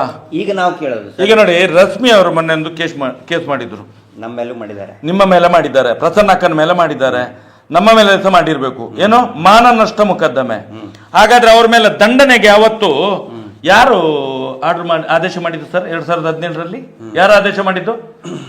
ಹಾಗಾದ್ರೆ ಆ ಅಧಿಕಾರಿಯ ಮೇಲೆ ಸಹ ಮಾನ ನಷ್ಟ ಮೊಕದ್ದಮೆ ಹಾಕ್ಬೇಕಲ್ಲ ಅವರು? CBI ಮೇಲೆ ಹಾಕ್ಬೇಕಲ್ಲ, ಇವರು CBI ಮೇಲೆ ಕೂಡ ಹಾಕ್ಬೇಕಲ್ಲ ರಶ್ಮಿ. ಈಗ ನಮ್ಮ ಬಾಯಿ ಮುಚ್ಚಿಸ್ಲಿಕ್ಕೆ ನಮ್ಮ ಮೇಲೆ ಹಾಕ್ತಾರಲ್ಲ, ನಮ್ಮ ಹೋರಾಟಗಾರ ಮೇಲೆ ಹಾಕ್ತಾರಲ್ಲ, ಈಗ CBI ಮೇಲೆ ಸಾಕ್ಬೇಕಲ್ಲ ಅವರು. ನಮ್ಮನ್ನು ಕಟಕಟೆಯಲ್ಲಿ ನಿಲ್ಲಿಸ್ಲಿ, ಎಲ್ಲವೂ ಕೂಡ ಬಹಿರಂಗ ಮಾಡ್ತೀವಿ. ಕಟಕಟೆಯಲ್ಲಿ ನಿಲ್ಲಿಸ್ಲಿ, ಅವರು ಆರೋಪಿ ಸ್ಥಾನದಲ್ಲಿ ನಿಲ್ಲಿಸ್ಲಿ, ಎಲ್ಲಾ ದಾಖಲೆಗಳನ್ನು ಬಿಡುಗಡೆ ಮಾಡ್ತೀವಿ. ಇನ್ನೂ ಏನೇನು ದಾಖಲೆ ಇದಾವಲ್ಲ ಎಲ್ಲವೂ, ಯಾವ ಅಧಿಕಾರಿಗಳು, ಯಾವ ಕಾನೂನು ಎಷ್ಟೆಷ್ಟು ಮುಚ್ಚಿಟ್ಟಿದ್ದಾರೆ, ಇನ್ನೆಷ್ಟೆಷ್ಟು ನಾವು ತೆಗಿತಾ ಇದ್ದೇವೆ, ಅದೆಲ್ಲವನ್ನು ಇಡ್ತೇವೆ ಸಮಾಜದ ಮುಂದೆ. ಈಗ ನಾನು ತಾವು ಪ್ರಶ್ನೆ ಕೇಳಿದ್ರಲ್ಲ, ಸುಮಾರು ಜನ ಕೇಳ್ತಾ ಇದ್ದಾರೆ, ನೀವು ಯಾಕೆ ಕೋರ್ಟಿಗೆ ಹೋಗ್ತಾ ಇಲ್ಲ ಅನ್ನೋದನ್ನ. ಕೋರ್ಟಿಗೆ ಆಲ್ರೆಡಿ ಹೋಗಿ ಆಗಿದೆ. ಗೊತ್ತೇ ಇಲ್ಲ. ಡಬಲ್ ಮರ್ಡರ್ ಕೇಸಲ್ಲಿ ಏನೇನು ಸಾಕ್ಷಿಗಳಿದ್ದಾರೆ ಮತ್ತು ಇನ್ನೂ ಅನೇಕ ಏನೇನು ಮುಚ್ಚಿದ ಲಕೋಟೆ, ತೆರೆದ ಲಕೋಟೆ, ಎಲ್ಲ ರೀತಿಯಿಂದಲೂ ಕೂಡ ಹೇಳಿ ಆಗಿದೆ. ಆನಂತರ ನಂದು ಒಂದು ಪ್ರಶ್ನೆ, ನ್ಯಾಯಾಲಯ ವಿಳಂಬ ಮಾಡಿದರೆ ನಮ್ಮನ್ನು ಯಾಕೆ ಪ್ರಶ್ನೆ ಮಾಡ್ತೀರಾ? ಅದು ಒಂದೇದು ಸರ್. ಎರಡನೇದಕ್ಕೆ ಅವರು ಉತ್ತರ ಕೊಡಬೇಕು. ಏನಂತ ಹೇಳಿದ್ರೆ, ಇಷ್ಟು ಎಲ್ಲ ಚರ್ಚೆ ನಡೀತಾ ಇದೆಯಲ್ಲ, ಇಡೀ ದೇಶಾದ್ಯಂತ ಚರ್ಚೆ ನಡೀತಾ ಇದೆ ಸೌಜನ್ಯ ಪ್ರಕರಣದಲ್ಲಿ. ನಿಜವಾಗಿಯೂ ಯಾರ ಮೇಲೆ, ಯಾವ ಕುಟುಂಬದ ಮೇಲೆ, ಯಾವ ಪ್ರಭಾವಿ ಕುಟುಂಬದ ಮೇಲೆ ಆರೋಪ ಇದೆಯಲ್ಲ, ಆ ಕುಟುಂಬದ ಒಬ್ಬ ಸದಸ್ಯನು ಕೂಡ ಇದುವರೆಗೂ ಮಾತಾಡಿಲ್ಲ. ಬರೀ ನಮ್ಮಲ್ಲಿನೇ ಜಗಳ ಹಚ್ಚೋದು, ನಮ್ಮಲ್ಲಿನೇ ಪ್ರಶ್ನೆ ಕೇಳಿಸೋದು. ಹಿಂಗಾಗಿ ನನಗೆ ಈ ರೀತಿ ಡಿಬೇಟದ್ದಲ್ಲ, ಇಲ್ಲಿ ರಿಸಲ್ಟ್ ಬರಬೇಕಾಗಿದ್ದು ಕೋರ್ಟಿಂದ. ಸರ್ಕಾರ ಮರು ತನಿಖೆ ಮಾಡಬೇಕು ಅಂತ ಸರ್ಕಾರದ ಹತ್ರನೇ ಇದೆ, ಸರ್ಕಾರನೇ ಮಾಡಬೇಕು. ಆಲ್ರೆಡಿ ಸರ್ಕಾರದ ಪೊಲೀಸ್ ಇಲಾಖೆನೇ ಹೇಳಾಗಿದೆ ಮರು ತನಿಖೆ ಮಾಡಿ. ಅಲ್ಲ, ನೀವೀಗ ಎಷ್ಟು ಹೇಳಿದ್ರಲ್ಲ, ಈಗ ನಮ್ಗೆಲ್ಲ ಕೇಳ್ತಾರಲ್ಲ, ನೀವು ಬೀದಿ ರಂಪಾಟ ಯಾಕೆ ಕೋರ್ಟಿಗೆ ಹೋಗಿ ಅಂತ ಹೇಳಿ. ಈಗ ಇವ್ರು ನಮ್ಮ ಜೊತೆಯಲ್ಲಿ ಬರ್ಲಿ ಕೋರ್ಟಿಗೆ, ಯಾರು ಕೇಳುವವರು, ಪ್ರಶ್ನೆ ಕೇಳುವವರು ಬರ್ಲಿ ಅಲ್ಲ. ಆನಂತರ ಇನ್ನೊಂದು ತೇಜೋವಧೆ ಬಗ್ಗೆ ಮಾತಾಡ್ತಾರಲ್ಲ, ಈಗ ನಾನು ಇದು ಪದೇ ಕೇಳ್ತಾ ಇದ್ದೀನಿ, ಕೇಳಬೇಕು. ಯಾಕಂದ್ರೆ ಇವತ್ತು ಡಿಜಿಟಲ್ ಮಾಧ್ಯಮದಲ್ಲಿ ನಾವು ಪದೇನೇ ಕೇಳಬೇಕು. ಇಲ್ಲ ಅಂತ ಹೇಳಿದ್ರೆ ಜನ ಮರೆತು ಹೋಗ್ತಾರೆ. ಒನ್ಸ್ ಅಗೇನ್ ನಾನು ರಿಪೀಟೆಡ್ಲಿ ಕೇಳ್ತಾ ಇದ್ದೇನೆ. ಏನು ಅಂತ ಹೇಳಿದ್ರೆ, ಈ ಮೊನ್ನೆ ಅಕ್ವಿಟಲ್ ಕಮಿಟಿಯಲ್ಲಿ CBI ನಮಗೆ ಶಿಫಾರಸು ಮಾಡಲಿ ಅಂತ ಹೇಳಿದೆಯಲ್ಲ, ಈಗ ಈ ಪರಮ ಪೂಜ್ಯರು ಅನಿಸ್ಕೊಂಡವ್ರೆ, ಅನೇಕ ಬಿರುದಾಂಕಿತರೇ ಹೇಳಿದರು, ನೋಡಿ ಆ ಮಗುಗೆ CBI ಪ್ರಕರಣದ CBI ತನಿಖೆ ಮಾಡೋದು ನಾನೇ ಹೇಳಿಬಿಟ್ಟಿದ್ದೆ ಅಂತ ಹೇಳಿದ್ರಿಲ್ಲ. ಅನೇಕ ವಿಡಿಯೋಗಳೆಲ್ಲ ಹರಿದಾಡಿದೆ ಇಲ್ಲ ಸರ್? ಬಂದಿದೆ ಅಲ್ಲ. ಈಗ ಅವರಿಗೊಂದು ಗೋಲ್ಡನ್ ಅಪಾರ್ಚುನಿಟಿ ಇದೆ. ಈಗ ಅವ್ರು ಹೇಳಿದ್ದಕ್ಕೇ ಅವ್ರ ಮಾತು ಕೇಳ್ಕೊಂಡೇ CBI ತನಿಖೆ ಮಾಡಿದಾರಲ್ಲ. ಈಗ ಒನ್ಸ್ ಅಗೇನ್ CBIಗೆ ರೆಫರ್ ಮಾಡಿದ್ದಾರೆ, ತಪ್ಪಿತಸ್ಥ ಅಧಿಕಾರಿಗಳ ಮೇಲೆ ಕ್ರಮ ಕೈಗೊಳ್ಳಿ, ನೀವು ಶಿಫಾರಸು ಮಾಡಿ ಅಂತ ರಾಜ್ಯ ಸರ್ಕಾರ ಹೇಳಬೇಕಿತ್ತಲ್ಲ. ಒಂದು ಹಂತದಲ್ಲಿ ಸೌಜನ್ಯನ ಮನೆಯವರ ಹತ್ರನೇ ಹೇಳಿಸಿದ್ದಾರೆ. ಹೌದು. ಈಗ ಸೌಜನ್ಯ ಅವರ ಮನೆಯವ್ರನ್ನ, ಕುಟುಂಬವನ್ನ, ಮತ್ತೆ ಸಂತೋಷ್ ರಾವ್ನ, ಆಮೇಲೆ ಮಹೇಶ್ ಶೆಟ್ಟಿ ತಿಮ್ಮರೋಡಿ ಅವ್ರನ್ನ ಕರ್ಕೊಂಡು ಹೋಗ್ಲಪ್ಪ. ಇವರು ನಿಜವಾಗ್ಲೂ ಕೂಡ ನ್ಯಾಯದ ಹಂಬಲ ಇದ್ರೆ, ಆ ಸತ್ತಂತ ಅತ್ಯಾಚಾರವಾಗಿ ಧರ್ಮಸ್ಥಳ ಗ್ರಾಮದಲ್ಲಿನೇ ಅತ್ಯಾಚಾರ ಕೊಲೆಯಾಗಿ ಸತ್ತಂತಹ ಸೌಜನ್ಯಾಳಿಗೆ ನ್ಯಾಯ ಕೊಡಿಸ್ಬೇಕು ಅಂಥೇಳಿ ಈ ಪರಮ ಪೂಜ್ಯ ಅನಿಸ್ಕೊಳ್ಳೋರಿಗೆ ನಿಜವಾಗ್ಲೂ ಆಸಕ್ತಿ ಇದ್ದರೆ ಕರ್ಕೊಂಡು ಹೋಗಲಿ, CBI ಹತ್ರ ಕರ್ಕೊಂಡು ಹೋಗಲಿ. CBI ಬೇಡಪ್ಪ, ಅವ್ರಿಗಿಂತ ಮೇಲಿದಾರಲ್ಲ ಅಮಿತ್ ಶಾ ಅವರು, ಅವ್ರ ಮುಂದೆ ಅವ್ರ ಚೇಂಬರಲ್ಲಿ ಕರ್ಕೊಂಡೋಗಿ ನೋಡಿ, ನಮ್ಮ ಈ ಕರ್ನಾಟಕದ ಸರ್ಕಾರ ಹೇಳಿಬಿಟ್ಟಿದೆ CBI ನಮಗೆ ಶಿಫಾರಸು ಮಾಡಬೇಕು ಅಂತೇಳಿ. ಸೊ CBI ಇಂದ ಶಿಫಾರಸು ಮಾಡಿಸ್ಬಿಡಿ. ಯಾಕಂತ ಹೇಳಿದ್ರೆ ಪಾಪ ಸಂತೋಷ್ ಇವರೇ ಇಂಟ್ರೊಡ್ಯೂಸ್ ಮಾಡಲಿ. ಸಂತೋಷ್ ನೋಡಿ ಸುಖ ಸುಮ್ಮನೆ 3-4 ವರ್ಷ ಜೈಲಲ್ಲಿದ್ದ ನೋಡಿ. ಪಾಪ ಇವರು ಮಹೇಶ್ ಶೆಟ್ಟಿ ತಿಮ್ಮರೋಡಿ ಅವರು ನಮ್ಮ ಪಕ್ಕದಲ್ಲೇ ಇರೋರು, ಇವರು ಆ ಕ್ಷೇತ್ರದ ಧರ್ಮಾಧಿಕಾರಿ, ನನ್ನ ಬ್ಯಾಚ್ಮೆಟ್ಟು. ಅವ್ರು ಹೋರಾಟ ಮಾಡ್ತಾ ಇದ್ದಾರೆ ಕಳೆದ 2013ದಿಂದ. ಇವ್ರಿಗೂ ಪಾಪ ಇವರು ಹೋರಾಟಕ್ಕೆ ಜಯ ಸಿಗಬೇಕು. ಆಮೇಲೆ ಕುಸುಮಾವತಿ ಅವರು ಪಾಪ ಸೌಜನ್ಯಾಳ ತಾಯಿ ಇಡೀ ಕುಟುಂಬ ಕಣ್ಣೀರಿನಲ್ಲಿ ಕೈ ತೊಳಿತಾ ಇದೆ. ಆನಂತರ ಆ ಮಗುನೂ ಕೂಡ ನನ್ನದೇ ಇನ್ಸ್ಟಿಟ್ಯೂಟಲ್ಲಿ ಮಗುವಾಗಿ ಸ್ಟೂಡೆಂಟ್ ಆಗಿತ್ತು. ನನ್ನ ಮನೆ ಅಂಗಳದಲ್ಲಿನೇ ಅದರದ್ದು ಅತ್ಯಾಚಾರ ಆಗಿದೆ. ಹೀಗಾಗಿ ನನ್ನ ಜವಾಬ್ದಾರಿ ನ್ಯಾಯ ಕೊಡಿಸೋದು. ಹೀಗಾಗಿ ಅಮಿತ್ ಶಾ ಅವರೇ ಒಂದು ರಾಜ್ಯಸಭಾ ಸದಸ್ಯರಾಗಿ ನಾನು ನಿಮ್ಗೆ ಕೇಳ್ಕೊತಾ ಇದ್ದೇನೆ. ಮತ್ತು ಇಡೀ ಧರ್ಮದ ಗುತ್ತಿಗೆಯನ್ನು ಹಿಡಿದವನು ನಾನು, ಇಡೀ ದೇವಸ್ಥಾನದ ಗುತ್ತಿಗೆಯನ್ನು ಹಿಡಿದವನು ನಾನು. ನನಗೆ ಜನ ಕೇಳ್ತಾ ಇದ್ದಾರೆ, ತಗೊಂಡು ಹೊಡಿತಾ ಇದ್ದಾರೆ, ಕಂಡಲ್ಲಿ ಉಗಿತಾ ಇದ್ದಾರೆ, ನನ್ನ ಫೋಟೋವನ್ನು ಚರಂಡಿಯಲ್ಲಿ ಬಿಸಾಕ್ತಾ ಇದ್ದಾರೆ. ನನ್ನ ಮರ್ಯಾದೆ ಉಳಿಸ್ಕೋಬೇಕು. ಅದರ ಸಲುವಾಗಿ ದಯವಿಟ್ಟು ಇದನ್ನು ಶಿಫಾರಸು ಮಾಡಿ ತಪ್ಪಿತಸ್ಥ ಅಧಿಕಾರಿಗಳಿಗೆ ಶಿಕ್ಷೆ ಆಗಲಿ ಅಂತ ಹೇಳಿಬಿಟ್ರೆ ಸರ್ ಮುಗಿತಲ್ಲ. ನೀವು ಬೈತೀರಾ? ಎಲ್ಲರೂ ಒಂದ್ ನಿಮಿಷ, ಎಲ್ಲರೂ ಕೇಳಿಸ್ಕೊಂಡ್ ಬಿಟ್ಟಿದ್ರಲ್ಲಿ ಲೈವ್ ಅಲ್ಲೇ ಇದ್ದೇನೆ ಸರ್. ಈ ರೀತಿ ಹೇಳಿಬಿಟ್ರೆ ನೀವು ಬೈತೀರಾ ಅವ್ರಿಗೆ? ಯಾಕೆ ನಾವು ಬೈದೇ ಇಲ್ಲ ಇಷ್ಟ ತನಕ. ಅಲ್ಲ ಅಕಸ್ಮಾತ್ ಬೈದೇವಂತಾನೆ ತಿಳ್ಕೊಳ್ಳಿ ಸರ್. ನಾವ್ ಯಾರು ಸರ್ ಬೈಲಿಕ್ಕೆ? ಈ ಮಾತನ್ನ ಪರಮ ಪೂಜ್ಯರು ಅನಿಸ್ಕೊಂಡವರು ಹೇಳಿಬಿಟ್ರೆ, ಇದನ್ನ ಅಮಿತ್ ಶಾ ಅವ್ರ ಮುಂದೆ ಹೇಳಿಬಿಟ್ರೆ ನೀವು ಬೈತೀರಾ? ನಾವು ಬೈತೀವ? ಬೈಯೋದೇ ಇಲ್ಲ. ಇದು ಮಾಡ್ಬಿಡ್ಲಿ, ನಮ್ಗೆ ನ್ಯಾಯ ಬೇಕಷ್ಟೇ. ಅವಾಗ ನಾವು ನಂಬುತ್ತೀವಿ ಅವ್ರನ್ನ. ಹೌದಪ್ಪ, ಈ ವ್ಯಕ್ತಿ ಸತ್ಯ ಇದೆ, ನಿಜವಾಗಲೂ ಕೂಡ ಇವರು ಧರ್ಮದ ಅಧಿಕಾರಿಗಳೇ, ಇವ್ರ ಹತ್ರ ನ್ಯಾಯ ಇದೆ. ಇಲ್ಲ ಅಂತ ಹೇಳಿದ್ರೆ ಇವನೊಬ್ಬ ಫ್ರಾಡ್ 420 ಅಂತಾನೆ ಹೇಳಬೇಕಾಗತ್ತೆ. ನಾವಲ್ಲ, ಇನ್ನು ನಾವು ಏನು ಬೈತಾ ಇಲ್ಲ, ಜನಗಳೇ ಹೇಳ್ತಾ ಇದ್ದಾರೆ. ಅದನ್ನ ಅಷ್ಟು ಮಾಡಲಿ. ಒಂದ್ ವೇಳೆ ಮಾಡಿಬಿಟ್ರೆ ನಮಗ್ ಬೈಲಿ ಬೇಕಾರೆ. ನೋಡಿ ಎಂತ ಒಳ್ಳೆಯವರು, ನಮಗ್ ಬೈಲಿ, ನಾವು ಬೈಸ್ಕೊಳಕ್ ರೆಡಿ ಇದೀವಿ. ಸುಖ ಸುಮ್ಮನೆ ಯಾಕೆ ಬೈಸ್ಕೋಬೇಕು? ಈಗ ಅಪರ್ಚುನಿಟಿ ಇದೆಯಲ್ಲ, ನಾವು ಕಳಿಸಿದ್ದಲ್ಲ ಅಕ್ವಿಟಲ್ ಕಮಿಟಿಯಲ್ಲಿ ನಾವು ಯಾರು ಸಹಿ ಮಾಡಿಲ್ಲ. ಆಕ್ಚುಲಿ ಅಕ್ವಿಟಲ್ ಕಮಿಟಿಯಲ್ಲಿ ಈ ಸಂತ್ರಸ್ತರ ಪರವಾಗಿ ಒಬ್ಬರನ್ನ ಇಡಬೇಕಾಗುತ್ತೆ. ಫಾರ್ ಎಕ್ಸಾಂಪಲ್ MR ಬಾಲಕೃಷ್ಣ ಅವರಾಗ್ಲಿ, ಅಥವಾ ಒಬ್ಬ MKS ಕ್ಯೂರಿ ಅಂತ ಒಬ್ಬರು ಯಾರಾದ್ರೂ ಮಾಡ್ಬೇಕಾಗುತ್ತೆ, ನ್ಯಾಯಾಲಯದಿಂದನೇ ಮಾಡ್ಬೇಕಾಗುತ್ತೆ. ಯಾರಿಗೂ ಹೇಳದೆ 4 ಗೋಡೆಯಲ್ಲಿ 4 ಜನ ಸೇರ್ಕೊಂಡು ಒಂದಿಷ್ಟು ಇದ್ರು 4 ಲೈನ್ ಬರೆದು ಮುಚ್ಚಿಟ್ಕೊಂಡು ಕುತ್ಕೊಂಡು. ನಮ್ಗೆ ಇನ್ನಂತೂ ನಂಬಿಕೆ ಇಲ್ಲ ಸರ್. ಈ ಡಾಕ್ಯುಮೆಂಟ್ಗಳನ್ನು ನೋಡುವಾಗ ಉಂಟಲ್ಲ, ನಮ್ಗೆ ಈ ಕಾರ್ಯಾಂಗದ ವ್ಯವಸ್ಥೆ ಒಳಗೆ ನಂಬಿಕೆ ಸತ್ತೋಗಿದೆ. ನಂಬಿಕೆ ಸತ್ತೋಯ್ತು ನಮ್ಗೆ. ಸೌಜನ್ಯಳ ಕೇಸಲ್ಲಿ ಎಷ್ಟು ಸರ್ಕಾರಿ ಅಧಿಕಾರಿಗಳು ಈ ದಾಖಲೆ ನಾಶ ಮಾಡಿದ್ದಾರೆ ಅಂತ ಹೇಳಿದ್ರೆ, ನಮ್ಗೆ ಇಡೀ ಕಾರ್ಯಾಂಗದ ವ್ಯವಸ್ಥೆಯ ಮೇಲೆ ನಂಬಿಕೆ ಸತ್ತೋಯ್ತು. ನಮ್ದು ಸತ್ತೇ ಹೋಯ್ತು. ಇನ್ನು ಹೊಸದಾಗಿ ಮಿರಾಕಲ್ ಆಗ್ಬೇಕಷ್ಟೇ. ನಾವೀಗೇನ್ ಮಾಡ್ಲಿಕ್ಕೆ ಹೊರಟಿದ್ದೇವಲ್ಲ ಮಿರಾಕಲ್, ಅದೇ ಮಿರಾಕಲ್ ಆಗ್ಬೇಕು ಮುಂದಿನ ದಿನಗಳಲ್ಲಿ. ನೆಕ್ಸ್ಟ್ ಅಲ್ಲ, ಇದು ಹೋರಾಟ ನೋಡಿ, ಹೋರಾಟದ ಒಂದು ಪ್ರಯತ್ನ ಅಂತ ಹೇಳಿದರೆ, ಒಂದು ಕಾನೂನಿನ ರೀತಿ ನಾವು ಎಲ್ಲನೂ ಕೂಡ ಮಾಡ್ತಾನೇ ಇದ್ದೀವಿ. ಒಂದು ಕಾನೂನಿನ ಹೋರಾಟ, ಇನ್ನೊಂದು ಜನಜಾಗೃತಿ. ಜನಗಳು ಎಚ್ಚೆತ್ತಾಗ ಮಾತ್ರ ನ್ಯಾಯ ಸಿಗುತ್ತೆ. ಈಗ ಯಾಕೆ ನೀತಿ ಹೋರಾಟ ಆಗಲೇಬೇಕು? ಯಾಕೆ DGP ಸಾಹೇಬರು ಬಹಿರಂಗವಾಗಿ ಹೇಳಿಕೆ ಕೊಟ್ಟಿದ್ದಾರೆ? Thanks to freedom TV. ಯಾಕೆ ಬಹಿರಂಗವಾಗಿಯೇ ಹೇಳಿಕೆ ಕೊಟ್ಟಿದ್ದಾರೆ ಅಂದರೆ, ಜನಗಳು ಎದ್ದು ನಿಂತ್ಕೊಳ್ಳೋದಕ್ಕೆ. ಅವ್ರಿಗೂ ಕೂಡ ನೋಡಿ, ಎಲ್ಲರೂ ಕರಪ್ಟ್ ಅಂತ ನಾನು ಹೇಳಲ್ಲ, ಎಲ್ಲರೂ ಕೆಟ್ಟು ಹೋಗಿದೆ ವ್ಯವಸ್ಥೆ ಅಂತ ನಾವು ಹೇಳಲ್ಲ. ಸೊ ಹೀಗಾಗಿ ಅವರು ಎಚ್ಚೆತ್ತುಕೊಳ್ತಾ ಇದ್ದಾರೆ. ಸಮಾಜದ ಒಂದೊಂದು ವಿಭಾಗದಲ್ಲಿ, ಒಂದೊಂದು ವ್ಯವಸ್ಥೆಯಲ್ಲಿ. ನೀವು ಹೇಳಿದಕ್ಕೊಂದು ಅಡ್ಡ, ನೀವು ಹೇಳಿದ್ರಿ ಎಲ್ಲರೂ ಹಾಳಿಲ್ಲ ಅಂತ ಹೇಳಿ. ಅದು ಒಬ್ಬ ಅಧಿಕಾರಿ ಒಳ್ಳೆಯವ್ರು ಏನು ಮಾಡ್ಲಿಕ್ಕಾಗ್ತದೆ ಸರ್? ಇವತ್ತು ಏನು ಮಾಡ್ಲಿಕ್ಕಾಗ್ತದೆ ನೋಡಿ. ಈಗ ಸಲೀಂ ಅವರು ಬರೆದ್ರು, ತನಿಖೆ ಆಗಲೇಬೇಕು ಇವ್ರದ್ದು ಅಂತೇಳಿ 2023ರಲ್ಲಿ. ಅದಕ್ಕೆಲ್ಲ ಬಾಕಿ ಅಧಿಕಾರಿಗಳೆಲ್ಲ ಉಲ್ಟಾ ಹೊಡೆದ್ರೆ ಅವ್ರು ಒಪ್ಪ ಏನ್ ಮಾಡ್ತಾರೆ ಸರ್? ಸಲೀಂ ಅದಿಷ್ಟೇ ಅಲ್ಲ, ಯಾಕಂದ್ರೆ ಇವ್ರು ಸಲೀಂ ಅನ್ಕುಳೆ ಮುಸಲ್ಮಾನರು ಏನೋ ಅಲೋಕ್ ಮೋಹನ್ ಸಾಹೇಬರು ಹೇಳಿದ್ದಾರೆ. Alok Mohan DG and IGP Alok Mohan ಸಾಹೇಬರು ಕೂಡ ಒತ್ತು ಕೊಟ್ಟು ಮರು ತನಿಖೆಗೆ ಹೇಳಿದ್ದಾರೆ. ಅಭಿಪ್ರಾಯ ಕೇಳಿದ್ದೆ ಮಹಾನಿರ್ದೇಶಕರು ಅಲೋಕ್ ಮೋಹನ್ ಸಾಹೇಬರು. ಹಾಗಾದ್ರೆ ಅವರ ಮಾತಿಗೆ ವ್ಯಾಲ್ಯೂ ಇಲ್ವಾ? ಅವರೆಲ್ಲ IPS IAS ಅಧಿಕಾರಿ ಆಗೇ ಇದ್ದವರಲ್ಲ ಅವರು. ಸರ್ ಈಗ ಫೇಸ್ಬುಕ್ ಯೂಟ್ಯೂಬ್ ಎಲ್ಲ ಬ್ಲಾಕ್ ಮಾಡಿದ್ದಾರೆ ಸರ್. ಮುಂದೆ ಹೋರಾಟ ಯಾವ ಥರ ಸರ್? ಅಲ್ಲ, ಫೇಸ್ಬುಕ್ ಯೂಟ್ಯೂಬ್ ಯೂಟ್ಯೂಬು ಬ್ಲಾಕ್ ಮಾಡ್ತಾ ಇದ್ದಾರೆ. ಆಮೇಲೆ ನೋಡಿ, ಈ ಏನೇನು ನಾವು ಕೇಳೋದು ಈಗ ನೋಡಿ, ಎಲ್ಲ ಗಮನಕ್ಕೂ ಕೂಡ ಇರಲಿ, ದಯವಿಟ್ಟು ಇದನ್ನು ಶೇರ್ ಕೂಡ ಮಾಡಿ ಹೇಳಿ. ಯಾಕೆ ಸೈಲೆಂಟ್ ಆಗಿಬಿಟ್ರಲ್ಲ ಅಂತ ಕೇಳ್ತಾರೆ. ಯಾರೂ ಸೈಲೆಂಟ್ ಆಗಿಲ್ಲ. ಯಾಕಂತ ಹೇಳಿದರೆ ಇವರು ಎಕ್ಸ್ ಪಾರ್ಟಿ, ಈಗ ತಮ್ಮದಿರ್ಬೋದು ಮತ್ತು ಅನೇಕ ಯೂಟ್ಯೂಬರ್ಗಳು ಮೊನ್ನೆ ನಮ್ಮ ಡಿಟಾಕ್ಸ್ ದಿನೇಶ್ ಅವರು ಹೇಳ್ತಾ ಇದ್ರು, ಬ್ಲಾಕ್ ಮಾಡಿಬಿಟ್ಟು ಇದು ವಿಡಿಯೋ ಡಿಲೀಟ್ ಮಾಡೋಕ್ಕೆ, ಎಲ್ಲವೂ ಕೂಡ ಎಕ್ಸ್ ಪಾರ್ಟಿ ಅಂತ ಹೇಳಿದರೆ ನೋಡಿ ಸರ್, ಇವತ್ತು ಗಣೇಶನಿಗೆ ಬಂದಿದೆ ಈಗ ಬೆಳಿಗ್ಗೆ. ಈಗ ಯಾವುದೇ ಯೂಟ್ಯೂಬರ್ಗೆ, ಮಾಧ್ಯಮದವ್ರಿಗೆ ವಾದ ವಿವಾದ ಮಾಡೋದಕ್ಕೆ ಅವಕಾಶ ಕೊಡಬೇಕು ಕೋರ್ಟಲ್ಲಿ. ಅವಕಾಶನೇ ಇಲ್ಲದೆ ಎಕ್ಸ್ ಪಾರ್ಟಿ ವಿಡಿಯೋ ಡಿಲೀಟ್ ಮಾಡು ಅಂತ ಹೇಳಿದ್ರೆ ಒಬ್ಬ ಯೂಟ್ಯೂಬರ್ಗೆ ಅದು ಶಿಕ್ಷೆನೇ. ಅದು ನೀವು ನ್ಯಾಯಾಲಯಕ್ಕೆ ಕರೆಸದೆ ಅವರ ಮಾತುಗಳನ್ನು ಕೇಳಿಸ್ಕೊಳ್ದೇನೆ, ಪ್ರತಿವಾದಿಗಳ ಮಾತಿಗೆ ಅವಕಾಶ ಇಲ್ಲದೇನೆ, ವಾದ ಪ್ರತಿವಾದಿ ಇಲ್ಲ ಅವಕಾಶ ಇಲ್ಲದೇನೆ ವಿಡಿಯೋ ಡಿಲೀಟ್ ಮಾಡಿ ಅಂತ ಹೇಳಿದ್ರೆ ಆ ಯೂಟ್ಯೂಬರ್ಗೆ ಅದು ಶಿಕ್ಷೆನೇ. ಹಾಗಿದ್ರೆ ಆದೇಶ ಕೊಟ್ಟಂತಹ ಜಡ್ಜ್ ಯಾರು? ಒನ್ಸ್ ಅಗೇನ್ ಇವ್ರು ಚಲಾನೆ. ಇದ್ರದ್ದು ರಿಸಲ್ಟ್ ಇದ್ರದ್ದು ನೋಡಿ ಯಾಕೆ ಹಿಂಗೆ ಆಗ್ತಾ ಇದೆ ಅಂತ ಹೇಳಿದ್ರೆ, ಒಂದು 6 ತಿಂಗಳ ಹಿಂದೆ ಮಂಗಳೂರಿನಲ್ಲಿ ನಮ್ಮ ಕಾಲೇಜ್ನಲ್ಲಿ ಕಲ್ತಂತವ್ರು ಅಂತೇಳಿ ಒಂದು 150 ಜನಕ್ಕೆ ಜಡ್ಜ್ಗಳಿಗೆ, ದೊಡ್ಡವರಿಗೆ ಸನ್ಮಾನ ಮಾಡಿದ್ರು. ಅದರದ್ದು ಇಫೆಕ್ಟ್ ಇದೆಲ್ಲ ಭಾಳ ನೋಡಿ. ಇವರು ಬೇರುಗಳು ಎಲ್ಲ ಕಡೆನೂ ಕೂಡ ಇದೆ. ಎಕ್ಸ್ ಪಾರ್ಟಿ ನೋಡಿ, ಒಬ್ಬ ವ್ಯಕ್ತಿಯ ಮೇಲೆ ಆರೋಪ ಬಂದಾಗ ಅವನನ್ನು ನ್ಯಾಯಾಲಯಕ್ಕೆ ಕರೆಸಿ ವಾದ ವಿವಾದಕ್ಕೆ ಅವಕಾಶ ಕೊಡಬೇಕು.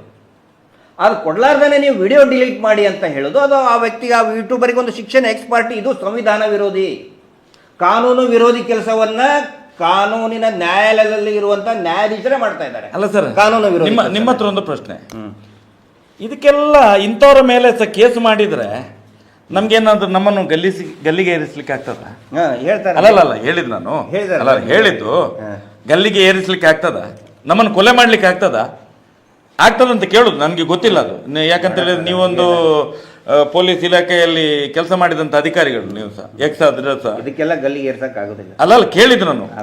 ಅದಕ್ಕೆ ನಾವು ಹೇಳೋದು, ಒಂದು 1000 ಮಂದಿ ಜನಗಳು ಎದ್ದು ಕಂಪ್ಲೇಂಟ್ ಮಾಡಿಬಿಡುವ ಸರ್, ಇಷ್ಟು ತೊಂದರೆ ಆಗ್ತಾ ಇದೆ ನಮಗೆ, ಕಾನೂನಿಂದಲೇ ಇಷ್ಟು ತೊಂದರೆ ಆಗ್ತಾ ಇದೆ ನಮಗೆ ಒಂದು ನಮ್ಮ ಫಂಡಮೆಂಟಲ್ ರೈಟ್ ಅನ್ನು ಕಸಿತಿದ್ದಾರೆ, ನಮ್ಮ ಹಕ್ಕನ್ನು ಕಿತ್ಕೋತಿದ್ದಾರೆ ಅಂತ ಹೇಳಿ ಒಂದು ಕಂಪ್ಲೇಂಟ್ ಮಾಡಿದ್ರಿ ಅಂತ ಸರ್. ಅಲ್ಲ, ಜೈಲಿಗೆ ಹಾಕಲಿ ನಮ್ಮನ್ನ. ಅದೇ ನೀವು ಕೇಳಿದ್ರಲ್ಲ ಏನ್ ಮಾಡಿದ್ರಿ ಅಂತ. ಜೈಲಿಗೆ ಹಾಕಿ ನಮ್ಮನ್ನ. ಜೈಲ್ ಬರೋ ಕಾರ್ಯಕ್ರಮ ಇಟ್ಕೊಳ್ಳುವ. ಎಷ್ಟು ಜನ ಹಾಕ್ತಾರ ಹಾಕ್ಲಿ, 1,000, 10,000, ಲಕ್ಷ ಬರ್ತೀವಿ.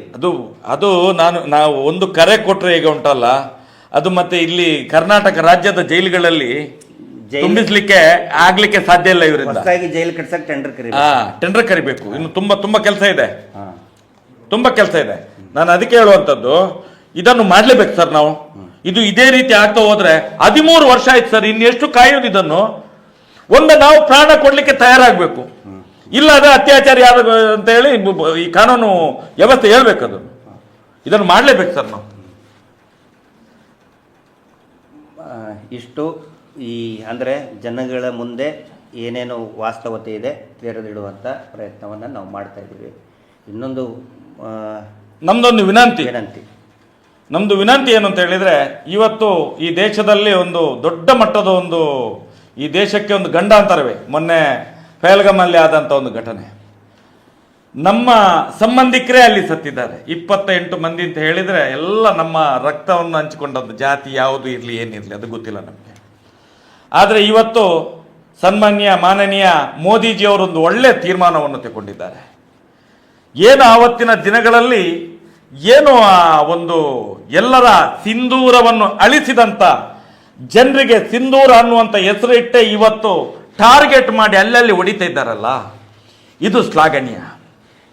ನಾವು ನಮ್ಮ ಮೋದಿಜಿಯವರ ಈ ಕ್ರಮಕ್ಕೆ ನಾವು ಅಭಿನಂದನೆಯನ್ನು ಸಲ್ಲಿಸ್ತಿದ್ದೇವೆ. ಅದರ ಜೊತೆಯಲ್ಲಿ ಒಂದು ನೋವಿನ ಸಂಗತಿ, 13 ವರ್ಷದಿಂದ ಆ ಧರ್ಮಸ್ಥಳ ಗ್ರಾಮದಲ್ಲಿ ಸತ್ತಂತ ಅದೆಷ್ಟೋ ಸಾವಿರ ಅತೃಪ್ತ ಹೆಣ್ಣು ಮಕ್ಕಳ ಬಲಿದಾನ ಆಗಿದೆ. ಅಲ್ಲಿಯ ರೇಪಿಸ್ಟ್ಗಳನ್ನು ಕೂಡ ಇದೇ ರೀತಿ ಹೊಡೆದು ಸಾಯಿಸುವಂತ ಒಂದು ಕಾನೂನು ತನ್ನಿ ಮೋದಿಜಿಯವರೇ. ಇದು ಇಡೀ ನಮ್ಮ ಹಿಂದೂ ಸಮಾಜಕ್ಕೆ ಸಿಕ್ಕಂತ ದೊಡ್ಡ ಒಂದು ಜಯ ಅಂತ ಅನಿಸ್ತದೆ ನನಗೆ. ಯಾಕಂತ ಹೇಳಿದ್ರೆ ಅಲ್ಲಿ ಗಡಿಯಲ್ಲಿ ಎಷ್ಟು ಮಂದಿ ಸತ್ತಿದ್ದಾರೋ ಅದಲ್ಲ, ಅದಕ್ಕಿಂತ ಜಾಸ್ತಿ, ಎಷ್ಟೋ ಪಟ್ಟು ಜಾಸ್ತಿ ಅತೃಪ್ತ ಹೆಣ್ಣು ಮಗಳ ಅತ್ಯಾಚಾರ, ಕೊಲೆ ಧರ್ಮಸ್ಥಳ ಗ್ರಾಮದಲ್ಲಿ ನಡೆದಿದೆ. ದಾಖಲೆ ಇದೆ ಅದಕ್ಕೆಲ್ಲ. ಈಗ ನೀವು ಕಾರ್ಕಳದಲ್ಲಿ ಈ ಮಾತನ್ನ ಹೇಳಿದ್ದಕ್ಕೆ ಎಷ್ಟು ದೊಡ್ಡದು ಮಾಡಿದ್ದಾರೆ ಅಂತ ಹೇಳಿದ್ರೆ, ನೀವು ಹೇಳಿದ್ರಲ್ಲ ಅಲ್ಲಲ್ಲಿ ಹೊಕ್ಕು ಹೊಡಿತಾ ಇದ್ದಾರೆ ಮೋದಿಜಿ ಶ್ಲಾಘನೆ ಅಂತ ಹೇಳಿ. ನೀವು ಅದನ್ನೇ ಇಟ್ಕೊಂಡು ಧರ್ಮಸ್ಥಳದಲ್ಲಿ ಅತ್ಯಾಚಾರಿಗಳ ಮನೆಗೆ ನುಗ್ಗಿ ಬುಲ್ಡೋಸರ್ಗಳನ್ನು ನುಗ್ಗಿಸ್ಬೇಕು ಅಂತ ಕಾರ್ಕಳದಲ್ಲಿ ನೀವು ಹೇಳಿದ್ರಿ. ಅದನ್ನು ಇವರು ಯಾವ ರೀತಿ ಕನ್ವರ್ಟ್ ಮಾಡಿದ್ದಾರೆ ಅಂತ ಹೇಳಿದ್ರೆ, ಇವರು ದೇವಸ್ಥಾನ ಧ್ವಂಸ ಮಾಡ್ತಾರೆ ಅನ್ನೋದನ್ನ ಬರೀ ಕಟ್ ಪೀಸ್ ಮಾಡಿ ನೋಡಿ ಸರ್, ಅದೆಲ್ಲ ಪೇಮೆಂಟ್ ಗಿರಾಕಿಗಳು ಮಾಡೋದನ್ನ ನಾವು ಏನು ಮಾಡ್ಲಿಕ್ಕೆ ಆಗುತ್ತೆ. ಇಲ್ಲೇ ಒಂದು ಕೇಳ್ತಾ ಇದ್ದೀನಿ, ನಿಮ್ಮ ಮುಂದೆನೆ ಕೇಳ್ತಾ ಇದ್ದೀನಿ ಸರ್. ಅಂದ್ರೆ ನಮಗೂ ಕೆಲವೊಬ್ರು ಕೇಳ್ತಾ ಇದ್ದಾರೆ, ಅಂದ್ರೆ ಈ ಫೇಕ್ ಟೀಕೆ ಹೇಳ್ತಾರಲ್ಲ, ಮಹೇಶ್ ಶೆಟ್ಟಿ ತಿಮ್ರೋಡಿ ಅವರು ಧರ್ಮಸ್ಥಳದ ಧರ್ಮಾಧಿಕಾರಿ ಆಗೋದಕ್ಕೆ ಇಷ್ಟೆಲ್ಲ ಮಾಡ್ತಾ ಇದೆ ಅಂತಾರೆ, ನಿಜಾನ ಹೇಳ್ಬಿಡಿ ಸರ್. ನಾನು ಹುಟ್ಟು ಧರ್ಮಾಧಿಕಾರಿ ಸರ್. ನಾನು ಹುಟ್ಟು ಧರ್ಮಾಧಿಕಾರಿ. ನನ್ಗೆ ಧರ್ಮಾಧಿಕಾರ ಪಟ್ಟ ಕಟ್ಟಲಿಕ್ಕೆ ಯಾರು ಇಲ್ಲ. ನಾನು ಹುಟ್ಟು ಧರ್ಮಾಧಿಕಾರಿ. ನಾನು ಉಡುಪಿಯಿಂದ ಬಂದು ಈ ಮಣ್ಣಲ್ಲಿ ಹುಟ್ಟಿದ್ದೆ ಧರ್ಮಾಧಿಕಾರಿಯಾಗಿಯೇ ಹುಟ್ಟಿದ್ದು. ಅಲ್ಲ, ನಿಮ್ಗೇನು ಧರ್ಮಸ್ಥಳದ ಮೇಲೆ ಕಣ್ಣಿಲ್ಲ? ಅಯ್ಯೋ, ಧರ್ಮಸ್ಥಳ ನನ್ಗೆ ಹಾಕ್ಬಿಡಿ, ಯಾರು ಬೇಕಾದ್ರೆ ಯಾರು ಎತ್ಕೊಂಡು ಹೋಗ್ಲಿ, ನಮ್ಗೆ ತಲೆ ಬಿಸಿಲ್ಲ ಅದು. ನಾವು ಸೌಜನ್ಯ ಮುಂದೆ ಕೂತ್ಕೊಂಡಿದೀವಿ, ಎಲ್ಲರೂ ತಿಳ್ಕೊಂಡ್ಬಿಡಿ. ಯಾವತ್ತಿಗಾದ್ರೂ ಜಯಂತ್ರೆ ಮತ್ತು ಇನ್ನೂ ನಮ್ದು ದೊಡ್ಡ ಸಮಿತಿ ಇದೆ, ಯಾವತ್ತಿಗಾದ್ರೂ ಕೂಡ ದೇವಸ್ಥಾನವನ್ನ ವಶಕ್ಕೆ ತಗೋಬೇಕಂತ ಏನಾದ್ರೂ ಚರ್ಚೆ ಯೋಚನೆ ಏನಾದ್ರೂ ಬಂದಿದೆ? ಏನಾದ್ರೂ ಸೌಜನ್ಯನಿಗೆ ದೈವ ಸನ್ನಿಧಿಯಲ್ಲೇನೆ ಆಗ್ಬಿಡ್ಲಿ ನೋಡಿ, ಏನಾದ್ರೂ ಸೌಜನ್ಯಳಿಗೆ ನಮ್ಮ ಹೋರಾಟದ ಫಲವಾಗಿ ನ್ಯಾಯ ಸಿಕ್ಕಿದ್ರೆ ಆ ಮಂಜುನಾಥ ಸ್ವಾಮಿ, ಅಣ್ಣಪ್ಪ ಸ್ವಾಮಿ ಒಂದು ಹೊತ್ತಿನ ಅಭಿಷೇಕ ಮಾಡಲಿಕ್ಕೆ ನಮ್ಗೆ ಅವಕಾಶ ಕೊಟ್ಟರೆ ಸಾಕು. ನಮ್ಗೆ ಆ ದೇವಸ್ಥಾನ ಬೇಡ, ಧರ್ಮಸ್ಥಳ ಬೇಡ ನಮ್ಗೆ. ಇದು ಎಲ್ಲರಿಗೂ ಕೂಡ ಗೊತ್ತಿರಲಿ. ಅದು ನಮ್ಮ ಭಕ್ತಿಯ ತಾಣ, ಅದು ನಮ್ಮ ರಕ್ತ, ಅದು ಹಾಗೇ ಇರಬೇಕು. ಅದನ್ನು ಯಾರ್ಯಾರು ತಿನ್ಲಿಕ್ಕೆ ನಾವಂತೂ ಖಂಡಿತ ಬಿಡುದಿಲ್ಲ. ಆ ನಂತರ ದೇವರು ಇರುವಂತ ದೇವಸ್ಥಾನ ಯಾರು ನಡೆಸಬೇಕು ಅಂತ ಹೇಳಿ ದೇವರು ತೀರ್ಮಾನ ಮಾಡ್ತಾನೆ. ನಮ್ಮಂತ ಹುಲುಮಾನವರು ಭಕ್ತರು ತೀರ್ಮಾನ ಮಾಡಕ್ ಸಾಧ್ಯವೇ ಇಲ್ಲ, ಆಗುದಿಲ್ಲ, ಸಾಧ್ಯವೇ ಇಲ್ಲ. ನಾವು ದೇವರ ಭಕ್ತರೇ ಹೊರತು ಈ ನಕಲಿ ದೇವಮಾನವನ ಕುಟುಂಬದ ತರ ದೇವರ ವ್ಯಾಪಾರಿಗಳಲ್ಲ. ನಾವು ದೇವರ ಭಕ್ತರು, ದೇವರನ್ನ ನಂಬುತ್ತೀವಿ. ನಾವು ದೇವರನ್ನ ವ್ಯಾಪಾರಕ್ಕಿಟ್ಟಂಥವ್ರಲ್ಲ. ನಮ್ಮ ಉದ್ದೇಶ ಅಲ್ಲಿ ನಡೆದಂಥ ಸೌಜನ್ಯ ಪ್ರಕರಣ ಇರ್ಬೋದು, ಅದಕ್ಕಿಂತ ಹಿಂದೆ ಅನೇಕ ಅತ್ಯಾಚಾರ ಕೊಲೆ ಪ್ರಕರಣಗಳಿಗೆ ಅದರ ಆರೋಪಿಗಳಿಗೆ ಶಿಕ್ಷೆ ಆಗಬೇಕು, ಅವೆಲ್ಲ ಆತ್ಮಗಳಿಗೆ ನ್ಯಾಯ ಸಿಗಬೇಕು ಅನ್ನೋದು ಅಷ್ಟೇ. ದೇವಸ್ಥಾನ ತಗೋತಾರೆ, ವಶಕ್ಕೆ ತಗೋತಾರೆ. ಆಲ್ರೆಡಿ ಮಹೇಶ್ ಶೆಟ್ಟಿ ಕೇಳ್ರಿ, ಇಲ್ಲಿ ಮಹೇಶ್ ಶೆಟ್ಟಿ ತಿಮರೋಡಿ ಅವರು ತಿಮರೋಡಿ ಸುಕ್ಷೇತ್ರ ತಿಮರೋಡಿ ಅವರ ಬೀಡಿನ ಧರ್ಮಾಧಿಕಾರಿಗಳು. ಯಾವತ್ತಿಗೂ ಕೂಡ ಧರ್ಮಸ್ಥಳ ಬೇಕು ಅಂತ ಕನಸು ಮನಸ್ಸಿನಲ್ಲೂ ಯಾರು ಯೋಚನೆ ಮಾಡಿಲ್ಲ. ಅದನ್ನ ಅವ್ರ ಜೊತೆಗೆ ಇಟ್ಕೊಂಡೇ ಹೇಳ್ತಾ ಇದ್ದೀನಿ ನಾನು. ಆ ಒಂದು ಹೊತ್ತಿನ ಅಭಿಷೇಕ ಮಾಡ್ಲಿಕ್ಕೆ ಒಂದು ಮಾಡಿಸ್ಲಿಕ್ಕೆ ನಾವೆಲ್ಲ ಮಾಡೋದು, ಮಾಡಿಸ್ಲಿಕ್ಕೆ ಅವಕಾಶ ಸಿಕ್ಕಿದ್ರೆ ಅಷ್ಟೇ.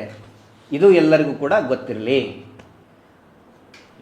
ಆನಂತರ ನಂದು ವೈಯಕ್ತಿಕ ವಿನಂತಿ, ದಯವಿಟ್ಟು ಯಾರು ಕೂಡ ಎಲ್ಲ ನಮ್ಮ ಹಿಂದೂ ಕಾರ್ಯಕರ್ತರು, ಅಂದರೆ ದಕ್ಷಿಣ ಕನ್ನಡ ಜಿಲ್ಲೆಯ ಹಿಂದೂ ಕಾರ್ಯಕರ್ತರಿಗೆ ನಿಮ್ಮ ಅಣ್ಣನೋ ತಮ್ಮನೋ ಸ್ನೇಹಿತನಾಗಿ ವಿನಂತಿ ಮಾಡ್ಕೊಳ್ತಾ ಇದ್ದೀನಿ ಸರ್. ಹಿಂದುತ್ವ ಅಂತ ಹಿಡಿದು ಇಡೀ ದೇಶದಲ್ಲಿ, ಜಗತ್ತಿನಲ್ಲಿ, ಬ್ರಹ್ಮಾಂಡದಲ್ಲಿ ಒಂದೇ ಇರೋದು ಹಿಂದೂ ಧರ್ಮದ ತತ್ವ. ನಾನು ಕಂಡಂಗೆ ದಯವಿಟ್ಟು ಬೇಜಾರಾಗಬೇಡಿ, ನೀವು ಕರಾವಳಿಯವರು, ನಾವು ಘಟ್ಟದವರು. ಆದರೆ ಇಲ್ಲಿ ಹಿಂದುತ್ವವನ್ನು ದುರುಪಯೋಗ ಮಾಡ್ಕೋತಾ ಇದ್ದಾರಲ್ಲ. ಇಡೀ ಬ್ರಹ್ಮಾಂಡದಲ್ಲಿ ಹಿಂದುತ್ವ, ಹಿಂದೂ ಧರ್ಮ ಅನ್ನೋದು ಒಂದೇ. ಇಲ್ಲಿ ಈ MLA ಗೆ ಒಂದು ಹಿಂದುತ್ವ, ಈ ಲೀಡರಿಗೆ ಒಂದು ಹಿಂದುತ್ವ, ಇಲೆಕ್ಷನ್ ಟೈಮ್ ಬಂದಾಗ ಒಂದು ಹಿಂದುತ್ವ, ಇಲೆಕ್ಷನ್ ಆದಮೇಲೆ ಒಂದು ಹಿಂದುತ್ವ, ಒಬ್ಬ ಹಿಂದೂ ಕಾರ್ಯಕರ್ತನ ಕೊಲೆ ಆದ ಮೇಲೆ ಒಂದು ಹಿಂದುತ್ವ. ಇದು ಹಿಂದುತ್ವ ಅಲ್ಲ. ನಾನು ಎಲ್ಲರಿಗೂ ವಿನಂತಿ, ಸುಹಾಸ್ ಶೆಟ್ಟಿಗೆ ಹತ್ಯೆ ಆದಾಗ ನಮಗೆಲ್ಲರಿಗೂ ಬೇಜಾರಿದೆ ಸರ್. ರೌಡಿ ಶೀಟರ್ ಅಂದಿದ್ದಕ್ಕೆ ನನಗೆ ತುಂಬ ಬೇಜಾರಾಗುತ್ತೆ. ಯಾಕಂತ ಹೇಳಿದರೆ ನೋಡಿ, ನಾನು ಅಬ್ಸರ್ವ್ ಮಾಡಿದ್ದು ತುಂಬ ಇದನ್ನು ಕೂಡ ನಾನು ತಿಳ್ಕೊಂಡಿದ್ದೀನಿ. ಕೊನೆಯದಾಗಿ ಅವನು ಸಾಯೋಕ್ಕಿಂತ ಮುಂಚೆ ಸುಹಾಸ್ ಶೆಟ್ಟಿ ಸ್ಟೇಟಸಲ್ಲಿ ರಕ್ತದಾನ ಮಾಡಿ ಅಂಥೇಳಿ ಒಂದು ಸ್ಟೇಟಸಲ್ಲಿ ಮೆಸೇಜ್ ಹಾಕ್ಕೊಂಡಿದ್ದ. ಒಬ್ಬ ರೌಡಿ ಶೀಟರ್ ಈ ಥರ ರಕ್ತದಾನ ಮಾಡಿ ಅಂತ ಹಾಕೊಳ್ಳೋಕೆ ಸಾಧ್ಯನಾ? ಅಂದರೆ ಯಾರ್ಯಾರು ಹಿಂದುತ್ವದ ಹೋರಾಟ ಮಾಡ್ತಾರೆ ಕರಾವಳಿಯಲ್ಲಿ ಎಲ್ಲರೂ ರೌಡಿ ಶೀಟರ್ ಮಾಡಿದ್ದಾರೆ. ಮಹೇಶ್ ಶೆಟ್ಟಿ ತಿಮ್ರೋಡಿ ಎಲ್ಲರಿಗೂ ಗೊತ್ತಿರಲಿಲ್ಲ. ರೌಡಿ ಶೀಟರು ಸುಹಾಸ್ ಶೆಟ್ಟಿಗೆ ಯಾಕೆ ಅಂದಿದ್ದೀರಿ ಅಂತ ಕೇಳ್ತಾರಲ್ಲ. ಮಹೇಶ್ ಶೆಟ್ಟಿ ತಿಮ್ರೋಡಿ ಅವರು 1998ರಿಂದನೇ ಕೋಮು ಗಲಭೆ ಮಾಡ್ತಾ ಇದ್ದಾರೆ ಅಂತೇಳಿ 1998ಇಂದ ರೌಡಿ ಶೀಟರ್ ಇಲ್ಲಿ ತನಕ ಯಾವುದೇ ಕೋಮು ಗಲಭೆಯಲ್ಲಿ ಭಾಗಿಯಾದಂಥ ಒಂದು ಕೇಸ್ ತೆಗೆದುಕೊಳ್ಳಿ, ಒಂದೇ ಒಂದು ಕೇಸ್ ತೆಗೆದುಕೊಡ್ಲಿ ಸರ್. ಕಮ್ಯುನಲ್ ಆಕ್ಟಿವಿಟೀಸ್ ಸರ್, ಯಾವಾಗ ಹಿಂದೂಗಳ ಮೇಲೆ ದೌರ್ಜನ್ಯ ಆಗಿದೆ ಅದರ ವಿರುದ್ಧ ಧ್ವನಿ ಎತ್ತಬೇಕು. ಆದರೆ ಯಾವಾಗ ಹಿಂದೂ ಇಲ್ಲಿ ನೋಡಿ, ಬರೀ ಹಿಂದೂ ಇಲ್ಲಿ ನೀವು ಕರಾವಳಿ ಅಂತ ನೋಡ್ತಾ ಇದ್ದೀರಿ, ನಾನು ನೋಡೋದು ಇದು ನೋಡಿ ನಿನ್ನೆ ಬಂದದ್ದು ಇದು ನೋಡಿ, ಏಳನೇ ತಾರೀಕು ರೌಡಿ ಶೀಟರ್ ಹಾ. ಅದನ್ನ ನಿನ್ನೆ 14 ತಾರೀಕಿಗೆ ಇದು ಮಾಡ್ಬೇಕು, ಏನು 1 ಲಕ್ಷ ಬಾಂಡ್ ಕಟ್ಟಬೇಕು. ಅಲ್ಲ, ರೌಡಿ ಶೀಟರ್ ಬಗ್ಗೆ ಅಂದ್ರೆ ಈ ಶಬ್ದದ ಬಗ್ಗೆ ಇಲ್ಲಿ ನೀವು ಕರಾವಳಿಯಲ್ಲಿ ನೀವು ಹೋರಾಟ ಮಾಡ್ತಾ ಇದ್ದೀರಿ, ಇದರದ್ದು ನಮಗೆ ಮಾಡಿದ್ರು ಅಂತ ನೋವಿದೆ. ಅದೇ ರೀತಿ ದಲಿತರ ಪರವಾಗಿ ಧ್ವನಿ ಎತ್ತದವರಿಗೂ ರೌಡಿ ಶೀಟರ್ ಮಾಡಿದ್ದಾರೆ. ರೈತರ ಪರವಾಗಿ ಹೋರಾಟ ಮಾಡಿದಂಥ ಮುಖಂಡರಿಗೂ ಕೂಡ ರೌಡಿ ಶೀಟರ್ ಮಾಡಿದ್ದಾರೆ. ಕನ್ನಡ ಪರ ಧ್ವನಿ ಎತ್ತದಂಥ ಅನೇಕರಿಗೆ ರೌಡಿ ಶೀಟರ್ ಮಾಡಿದ್ದಾರೆ. ನಿಜವಾದ ರೌಡಿಗಳಿಗೆ, ಕೊಲೆ ಅತ್ಯಾಚಾರಿಗಳಿಗೆ ಬಿರುದನ್ನು ಕೊಡ್ತಾರೆ. ದೇವಮಾನವ, ದೇವರ್ಷಿ, ಆ ಹರ್ಷಿ, ಈ ಹರ್ಷಿ ಅಂತೇಳಿ ಬಿರುದನ್ನು ಕೊಡ್ತಾರೆ. ಅನೇಕ ನೋಡಿ, ಕಾವೇರಿ ಹೋರಾಟದಲ್ಲಿ ಈ ಧುಮ್ಕದವರಿಗೆ ಅನೇಕ ಜನರಿಗೆ ಕೇಳಬೇಕಾದ್ರೆ ನೀವು ರೈತರಿಗೇನೆ ರೌಡಿ ಶೀಟರ್ ಮಾಡಿದ್ದಾರೆ. ಬಹಳ ಜನಕ್ಕೆ ರೌಡಿ ಶೀಟರ್ ಮಾಡ್ತಾರೆ. ಆ್ಯಕ್ಚುಲಿ ಈಗ ಏನಾಗಿದೆ, ಮುಂಚೇನಿತ್ತು 3 ಸಾರಿ ಕನ್ಸಿಕ್ಯೂಟಿವ್ ಕೇಸ್ ಆದಾಗ, ಕ್ರಿಮಿನಲ್ ಕೇಸ್ ಆದಾಗ ರೌಡಿ ಶೀಟರ್ ಮಾಡಬೇಕಂತಿತ್ತು. ಆನಂತರ ಸುಹಾಸ್ ಶೆಟ್ಟಿ ಬಗ್ಗೆ 2020ರಲ್ಲಿ ಪಾಪ ಅವನಿಗೆ, ಸುಹಾಸ್ ಶೆಟ್ಟಿಗೆ ರೌಡಿ ಶೀಟರ್ ಮಾಡಿದಾಗ BJPಯದೇ ಸರ್ಕಾರ ಇತ್ತು. ಆರ್ ಅಶೋಕ್ ಗೃಹ ಮಂತ್ರಿ ಆಗ. ಆರ್ ಅಶೋಕ್ ಅವರು 2012ರಲ್ಲಿ ಸೌಜನ್ಯ ಪ್ರಕರಣದ್ದಾಗಿದ್ರು. ಅಲ್ಲ, ಇದು ಆಗುವಾಗ್ಲೂ ಕೂಡ ಈಗ ಅವರೇ ಬಂದು ಭಾಷಣ ಮಾಡ್ತಾರೆ. ನಾನು ನಮ್ಮ ಎಲ್ಲ ಸಹೋದರರಿಗೆ ಹೇಳಕ್ಕೆ ಇಚ್ಛೆ ಪಡ್ತೀನಿ, ಸುಖ ಸುಮ್ಮನೆ ಈ ಗಾಳಕ್ಕೆ ಒಳಗಾಗಬೇಡಿ. ಯಾಕಂತ ಹೇಳಿದ್ರೆ, ಈ ಪ್ರವೀಣ್ ನೆಟ್ಟ ಅವ್ರ ಪ್ರಕರಣ ಪ್ರವೀಣ್ ನೆಟ್ಟ ಅವರು ಪ್ರಕರಣ ಆದಾಗ ನಾನು ನಮ್ಮ ತಾಯಿ ಮಕ್ಕಳ ಜೊತೆಗೆ, ಹೆಂಡತಿ ಮಕ್ಕಳು, ನಮ್ಮ ತಾಯಿನ ಕೂಡ ಕರ್ಕೊಂಡು ಹೋಗಿದ್ದೇನೆ ಪ್ರವೀಣ್ ನೆಟ್ಟ ಅವ್ರ ಮನೆಗೆ. ಅಲ್ಲಿ ಹೋಗಿ ಎಲ್ಲರನ್ನೂ ಪರಿಚಯ, ಯಾಕಂದರೆ ನಾವು ಎಲ್ಲರಿಗೂ ಗೊತ್ತಾಗಬೇಕು, ಒಬ್ಬ ಹೋರಾಟದಲ್ಲಿ ಮೃತಪಟ್ಟಂತಹ ವ್ಯಕ್ತಿಯ ಮನೆ ಹೆಂಗಿರ್ತದೆ, ಅವನ ಜೀವನ ಹೆಂಗಿರ್ತದೆ ಅಂತೇಳಿ ಪರಿಚಯ ಮಾಡೋಕ್ಕೆ ನನ್ನ ಮಕ್ಕಳನ್ನೂ ಕರ್ಕೊಂಡು ಹೋಗಿದ್ದೆ ನಾನು.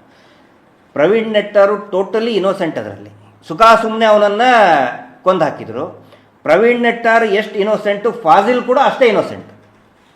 ಒಂದು ವೇಳೆ ಪ್ರವೀಣ್ ನೆಟ್ಟಾರ್ಗೆ ಕೊಂದವನನ್ನೇ ಟಾರ್ಗೆಟ್ ಮಾಡಿದರೆ ಅದಕ್ಕೆ ಒಂದು ತಾರ್ಕಿಕ, ಒಂದು ಲಾಜಿಕ್ ಅಂತ ಇರ್ತದೆ. ಪಾಪ ಅದರಲ್ಲಿ ಸುಹಾಸ್ ಶೆಟ್ಟಿನ ಸೇರಿಸಿದ್ರು, ಅಂದರೆ ಬಳಸ್ಕೊಂಡ್ರು ಅವನ್ನ. ಈಗ ಬರೀ ಭಾಷಣ ಮಾಡಿ ಹೋಗ್ತಾರೆ. ನಾನು ಕೇಳೋದು ಇಷ್ಟೇ ಸರ್, ಗೋರಕ್ಷಣೆ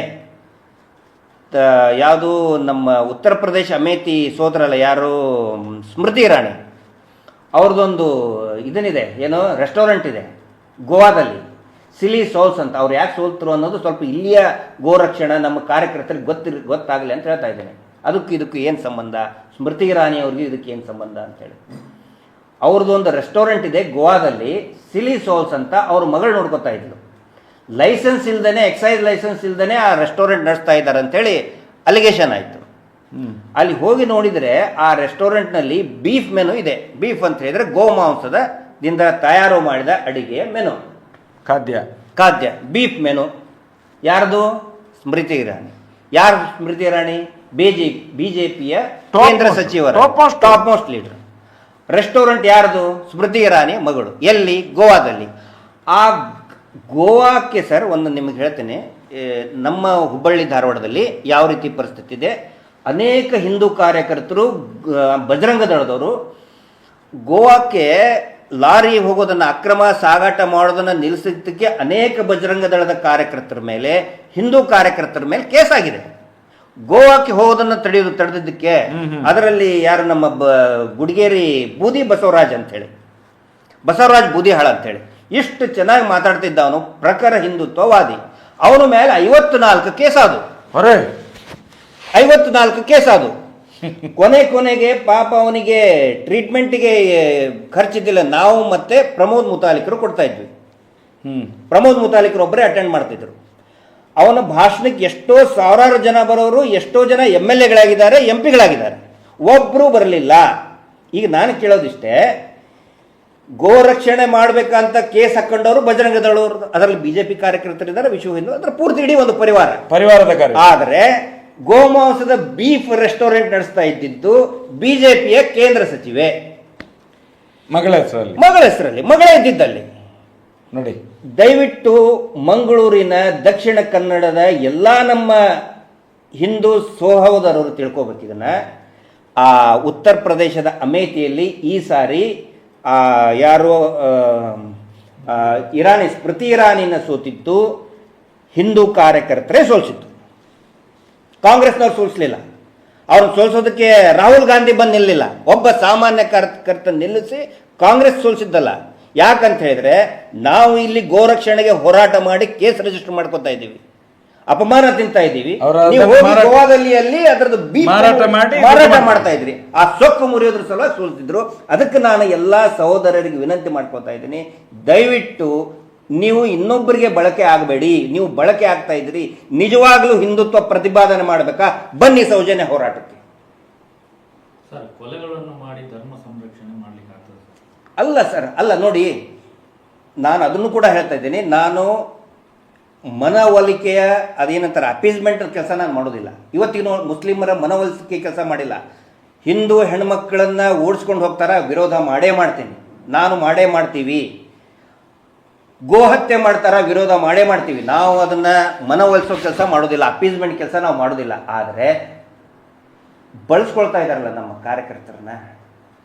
ಇದೇ ಆರ್ ಅಶೋಕ್ ಅವ್ರು ಹೇಳಿದ್ರು ಸರ್, ಇದೇ ಆರ್ ಅಶೋಕ್ ಅವರು ಎಲೆಕ್ಷನ್ಗೆ ಬರ್ತದೆ ಅಂತ ಆಗುವಾಗ ಶುರು ಮಾಡ್ತಾರೆ. ಇದೇ ಆರ್ ಅಶೋಕ್ ಅವರು ನೋಡಿ, ಮಂಗಳೂರಿನಲ್ಲಿ ಪಬ್ ದಾಳಿ ಮಾಡಿದಾಗ ನಾನು ಬಜರಂಗ ದಳದವ್ರ ಮೇಲೆ ಕೇಸ್ ಹಾಕಿದೆ ಅಂತೇಳಿ ಎದೆ ತಟ್ಟು ಹೇಳ್ತಾರೆ ಆರ್ ಅಶೋಕ್ ಅವರು. ಇಲ್ಲಿ ಬಂದು ಬೊಗಳೆ ಭಾಷಣ ಬಿಡ್ತಾರೆ. ದೊಡ್ಡ ಕಾಂಟ್ರವರ್ಸಿ ಆಗಿತ್ತು, ದೊಡ್ಡ ಕಾಂಟ್ರವರ್ಸಿ ಆಗಿತ್ತು. ಇನ್ನೊಂದು, ಮಹೇಶ್ ಶೆಟ್ಟಿ ತಿಮ್ರೋಡಿ ಅವರು ಪಕ್ಕದಲ್ಲಿ ಕೂತಾರಂತ ನಾನು ಹೇಳಿಲ್ಲ. ಕಳೆದ ಒಂದು 3-4 ದಿನದಿಂದ ಒಂದು ಮೆಸೇಜ್ ಬರ್ತಾ ಇದೆ, ನನಗೂ ಕೂಡ ಬರ್ತಾ ಇದೆ, ಎಲ್ಲರಿಗೂ. ಮಹೇಶ್ ಶೆಟ್ಟಿ ತಿಮ್ರೋಡಿ ಅವರು ಸುಹಾಸ್ ಶೆಟ್ಟಿ ತೀರ್ಕೊಂಡಾಗ ಹೋಗಿದ್ರ, ಅದ್ರ ಫೋಟೋ ಕಳಿಸಿ, ವಿಡಿಯೋ ಕಳಿಸಿ. ಸತ್ತಂತವ್ರ ಮನೆಗೆ ಹೋಗಿ ವಿಡಿಯೋ ಮಾಡಿಕೊಂಡು ಪ್ರಚಾರ ತಗೊಳ್ಳೋದು ಹಿಂದುತ್ವದ ಲಕ್ಷಣ ಅಲ್ಲ. ಅದಕ್ಕಾಗಿ ಮಹೇಶ್ ಶೆಟ್ಟಿ ತಿಮ್ರೋಡಿ ಅವರು ಒಂದೇ ಒಂದು ವಿಡಿಯೋ ಮಾಡಲಿಲ್ಲ ಅಲ್ಲಿ, ಇದು ಗೊತ್ತಿರಲಿ. ಫೋಟೋನೇ ತಗೊಳ್ಳಿಲ್ಲ. ಅಲ್ಲಿ ಹೋಗಿ ಅಳ್ತಾ, ನಾನು ಅವಾಗ ಅವರು ಒಂದು ಮೇ ಬಿ ಒಂದು 20 ದಿನದ ಹಿಂದೆ ಒಂದು ಇನ್ಸ್ಟಾಗ್ರಾಮ್ನಲ್ಲಿ ಲೈವಲ್ಲಿ ಹೇಳಿದ್ದೆ, ಇವ್ರು ಏನೇನು ಮಾಡ್ತಾರಲ್ಲ, ಬರೀ ಭಾಷಣ ಮಾಡಿ ಬೊಗಳೆ ಬಿಟ್ಟು ಹೋಗ್ತಾರೆ. ಹಿಂದುತ್ವ ಕಾರ್ಯಕರ್ತನ ಮೇಲೆ ಕೊಲೆ ಆಯಿತು ಅಂತ ಹೇಳಿದರೆ ಇವರೆಲ್ಲರೂ ಹಿಂದುತ್ವದ ಲೀಡರ್ ಅಂತ ಹೇಳ್ಕೊಳ್ಳೋರು ಟಿವಿ ಮುಂದೆ ನಿಂತ್ಕೊಂಡಿರ್ತಾರೆ. ಅವ್ರ ಕಡೆಯವ್ರು ಏನು ಮಾಡ್ತಾರೆ, ಬೇಲ್ ತಗೊಳ್ಳೋದಕ್ಕೆ ಓಡಾಡ್ತಿರ್ತಾರೆ. ಮೊನ್ನೆನೂ ಆಗಿದ್ದದೆ. ಎಲ್ಲರೂ ಟಿವಿ ಮುಂದೆ ಅಳ್ತಾ ಅಳ್ತಾ ಅಳ್ತಾ ಮಾತಾಡ್ತಾ ಇದ್ದಾರೆ. ಅವನ ರಕ್ಷಣೆ, ಅವು ಯಾರು ಕೊಂದಿದಾನಲ್ಲ ಅವನು ಈ ಗಲ್ಲಿಗೇರಿಸೋ ಪ್ರಯತ್ನ ಏನಾದರೂ ಮಾಡ್ತಾರ? ಇಲ್ಲ. ಶರತ್ ಮಡಿವಾಳದ ಕೇಸದ ಸಿಕ್ತನ? ಹಿಂದೂ ಹರ್ಷ ಕೊಲೆ ಆಯಿತು, ಅದ್ರ ಸಿಕ್ತನ? ಪ್ರವೀಣ್ ನೆಟ್ಟಾರು ಅವನಿಗೆ ಶಿಕ್ಷೆ ಆಯ್ತಾ? ಇವ್ರಿಗೆ ಯಾರಿಗಾದ್ರು ಶಿಕ್ಷೆ ಆಯ್ತಾ? ಈಗ ಹೇಳ್ತಾರೆ NIA ತನಿಖೆ ಆಗಬೇಕು. ಶರತ್ ಮಡಿವಾಳದ NIA ತನಿಖೆ ಆಗ್ತಾ ಇರೋದು. ಶರತ್ ಮಡಿವಾಳದ NIA ತನಿಖೆನೇ ಆಗ್ತಾ ಇರೋದು, ಆದರೆ ಯಾವುದೇ ಶಿಕ್ಷೆ ಆಗಿಲ್ಲ. ಯಾಕಾಗಿಲ್ಲ? ಅದಕ್ಕೆ ನಾನು ಹೇಳೋದು, ದಯವಿಟ್ಟು ಯಾರಿಗೆ ನಿಜವಾಗಲೂ ಕೂಡ ಹಿಂದೂ ಧರ್ಮದ ಬಗ್ಗೆ ಅಭಿಮಾನ, ಎಲ್ಲಾ ಧರ್ಮದವರು ಸಪೋರ್ಟ್ ಮಾಡ್ತಾ ಇದ್ದಾರೆ ಸೌಜನ್ಯ ಪ್ರಕರಣ. ಶರತ್ ಮಡಿವಾಳ ಹೇಳ್ತೀರಿ ಸರ್, ಚಿತ್ತರಂಜನ್ ಪ್ರಕರಣ, ಭಟ್ಕಳ ಪ್ರಕರಣ, ಅದರದ ಆರೋಪ ಇದೆ. ನಕಲಿ ದೇವಮಾನ ಜೊತೆಗಿದ್ದ, ಗೊತ್ತಿದೆ ಎಲ್ರಿಗೂ, ಫೋಟೋ ಇದೆ. ಹೌದು, ಎಲ್ರಿಗೂ ಗೊತ್ತಿದೆ. ನಕಲಿ ದೇವಮಾನವನ ಜೊತೆ ಚಿತ್ತರಂಜನ್ ಹತ್ಯೆ ಮಾಡಿದಂತ ಆರೋಪಿಗಳದ್ದು ಫೋಟೋ ಇದೆ. ಆನಂತರ ಈ ಮೊನ್ನೆ ನಮ್ಮ ಗಂಗಾವತಿ ರಾಘವೇಂದ್ರ ಅವರು ಒಂದು ಹೇಳ್ತಾ ಇದ್ರು, ಈಗ ಯಾರು ನಮ್ಮ ಸುಹಾಸ್ ಶೆಟ್ಟಿಗೆ ರೌಡಿ ಶೀಟ್ರು ಅಂದ್ರು ಅಂತೇಳಿ ರಾಧಾ ಹಿರೇಗೌಡರಿಗೆ ಕೆಟ್ಟದಾಗ ಬೈದರು. ನೋಡಿ, ನಾನು ಎಲ್ಲರಿಗೂ ಹೇಳ್ತಾ ಇದ್ದೀನಿ, ಮೀಡಿಯಾ ಬಗ್ಗೆ ನಮಗೂ ಬೇಜಾರಾಗಿದೆ, ಸೌಜನ್ಯ ಪ್ರಕರಣದ ಬಗ್ಗೆ ಮಾತಾಡ್ತಾ ಇಲ್ಲ. ಹಂಗಂಥೇಳಿ ರಾಧಾ ಹಿರೇಗೌಡರಿಗೆ, ಸೌಮ್ಯ ಹೆಗಡೆ ಅವರಿಗೆ, ಆನಂತರ ನಮ್ಮ ಯಾರು ಕೂಡ್ಲಾರಾಮ್ ಪೇಜ್ಗಿರ್ಬೋದು, ಆನಂತರ ಸುಬ್ರಹ್ಮಣ್ಯ ಅಣ್ಣಿಗೆ ಥರ್ಡೆ ಕೆಟ್ಟದಾಗಿ ಬೈದು ಬರೀತಾ ಇದ್ದಾರೆ. ಇದರಿಂದ ಸಾಧನೆ ಮಾಡೋದು ಸಂಚಾರ ಸ್ಟುಡಿಯೋ ಅಲ್ಲ, ಪ್ರತಿಯೊಬ್ಬ ಯೂಟ್ಯೂಬರ್ಗೂ ಕೂಡ ಯಾರ್ಯಾರು ಈಗ ಪ್ರಸನ್ನಕ್ಕಗೆ ಬೈದರು, ವಿಜಯಕ್ಕಗೆ ಬೈದರು, ಶಶಿಕಲಾ ಎಲ್ಲರಿಗೂ ಕೂಡ ಬೈತಾನೆ ಇರ್ತಾರೆ. ನಿಮ್ಮ ಹೆಂಡತಿ ಮಕ್ಕಳಿಗಂತೂ ಏನು ಬಿಟ್ಟಿಲ್ಲ. ರಾಧಾ ಹಿರೇಗೌಡರಿಗೆ ಮನೆ ಕೆಟ್ಟದಾಗ ಬೈದಿದ್ದಾರೆ. ಇದರಿಂದ ಸುಹಾಸ್ ಶೆಟ್ಟಿ ಬಗ್ಗೆ ಇರುವಂತಹ ಏನೊಂದು ಸಿಂಪತಿಯನ್ನು ಅವರೇ ಕಡಿಮೆ ಮಾಡ್ಕೊತಾ ಇದ್ದಾರೆ, ಕಡಿಮೆ ಮಾಡ್ಕೊತಾ ಇದ್ದಾರೆ. ಅದಕ್ಕೆ ಇದೆಲ್ಲ ಬಿಟ್ಟು ಸೌಜನ್ಯ ಪ್ರಕರಣಕ್ಕೆ, ಸೌಜನ್ಯಗಳಿಗೆ ನ್ಯಾಯ ಸಿಗಲಿ ಅಂಥೇಳಿ ಎಲ್ಲ ಧರ್ಮದವರು ಕೂಡ ಬೆಂಬಲ ಕೊಡ್ತಾ ಇದ್ದಾರೆ. ಹೀಗಾಗಿ ಇಲ್ಲಿನೇ ಒಗ್ಗಟ್ಟು ಬೇಡ. ನಿಜವಾಗಲೂ ಕೂಡ ಏನಾದರೂ ಹಿಂದೂ ಧರ್ಮದ ಬಗ್ಗೆ ಅಭಿಮಾನ ಇತ್ತು, ಸ್ವಾಭಿಮಾನ ಇತ್ತು, ನಮಗೆ ನಿಮ್ಮ ಬಗ್ಗೆ ಸಾಕಷ್ಟು ಬೈದಿದ್ದೀರಿ, ನೀವು ಮಹೇಶ್ ಶೆಟ್ಟರಿಗೆ ಬೈದಿದ್ದೀರಿ, ನಮಗೆ ಬೈದಿದ್ದೀರಿ, ಅಂದರೆ ನಿಮ್ಮ ಮುಂದೆ ಇಟ್ಕೊಂಡು ಬೈದಿದ್ದಾರೆ ಹಿಂದೂ ಕಾರ್ಯಕರ್ತರನ್ನ ಇಟ್ಕೊಂಡು. ಅದರಲ್ಲಿ ಅನೇಕವುಗಳು ಫೇಕ್ ಸರ್. ಈಗ ಹಿಂದೂ ರಾಷ್ಟ್ರ ಅಂತ ಅಕೌಂಟ್ ಮಾಡಿರ್ತಾರೆ, ಅವೆಲ್ಲ ಫೇಕ್ ಅಕೌಂಟ್ ಅವು. ದಯವಿಟ್ಟು ಬನ್ನಿ, ನಮ್ಗೆ ವಿಶಾಲ ಮನೋಭಾವದಿಂದ ನಿಮ್ಗೆ ಇನ್ವೈಟ್ ಮಾಡ್ತಾ ಇದ್ದೀವಿ. ಸೌಜನ್ಯ ಕೂಡ ಒಂದು ಹೆಣ್ಣು ಮಗು, ಹಿಂದೂ ಹೆಣ್ಣು ಮಗು. ಮತ್ತೆ ದಯವಿಟ್ಟು ಇದಕ್ಕೆ ಬನ್ನಿ, ಈ ಹೋರಾಟಕ್ಕೆ ಬನ್ನಿ. ಆನಂತರ ಆ್ಯಂಕರ್ಗಳಿಗೆ ಬೈಯೋದು ಅದನ್ನು ನಾವು ಖಂಡಿಸ್ತೇವೆ. ಹೆಣ್ಮಕ್ಳಿಗೆ ಆ್ಯಂಕರ್ಗಳಿಗೆ ಬೈಯೋದು ನಮ್ಗೆ ಬೇಜಾರ ಇದೆ. ಪ್ರಶ್ನೆ ಮಾಡಿ, ತಪ್ಪಾಗಿದ್ದರೆ ಪ್ರಶ್ನೆ ಮಾಡಿ, ಆದರೆ ಕೆಟ್ಟದಾಗಿ ಬೈಯೋದನ್ನು ನಾವು ಖಂಡಿಸ್ತೇವೆ. ಅದನ್ನ ಖಂಡಿತವಾಗಿ ನಾವು ಅದನ್ನು ಒಪ್ಪೋದಿಲ್ಲ. ಎಲ್ಲರೂ ಒಗ್ಗಟ್ಟಾಗಿ ಈ ಒಂದು ಹೋರಾಟಕ್ಕೆ ಬನ್ನಿ ಅಂತ ಹೇಳ್ತಾ, ಗಡಿಯಲ್ಲಿ ಪಾಕಿಸ್ತಾನಕ್ಕೆ ಪಾಠ ಕಲಿಸುತ್ತೆ. ಮುಂದೇನಾಗುತ್ತೋ ಅದು ಪ್ರಧಾನಿಗಳಿಗೆ ಬಿಟ್ಟಿದ್ದು, ಈ ದೇಶದ ಇದಕ್ಕೆ ಬಿಟ್ಟಿದ್ದು. ಗಡಿಯಲ್ಲಿ ಹೇಗೆ ಉಗ್ರರ ವಿರುದ್ಧ ಕಾರ್ಯಾಚರಣೆ ಇದೆ, ಇಲ್ಲಿ ಅತ್ಯಾಚಾರಿಗಳ ವಿರುದ್ಧ ಯುದ್ಧ ಆಗೇ ಆಗುತ್ತೆ.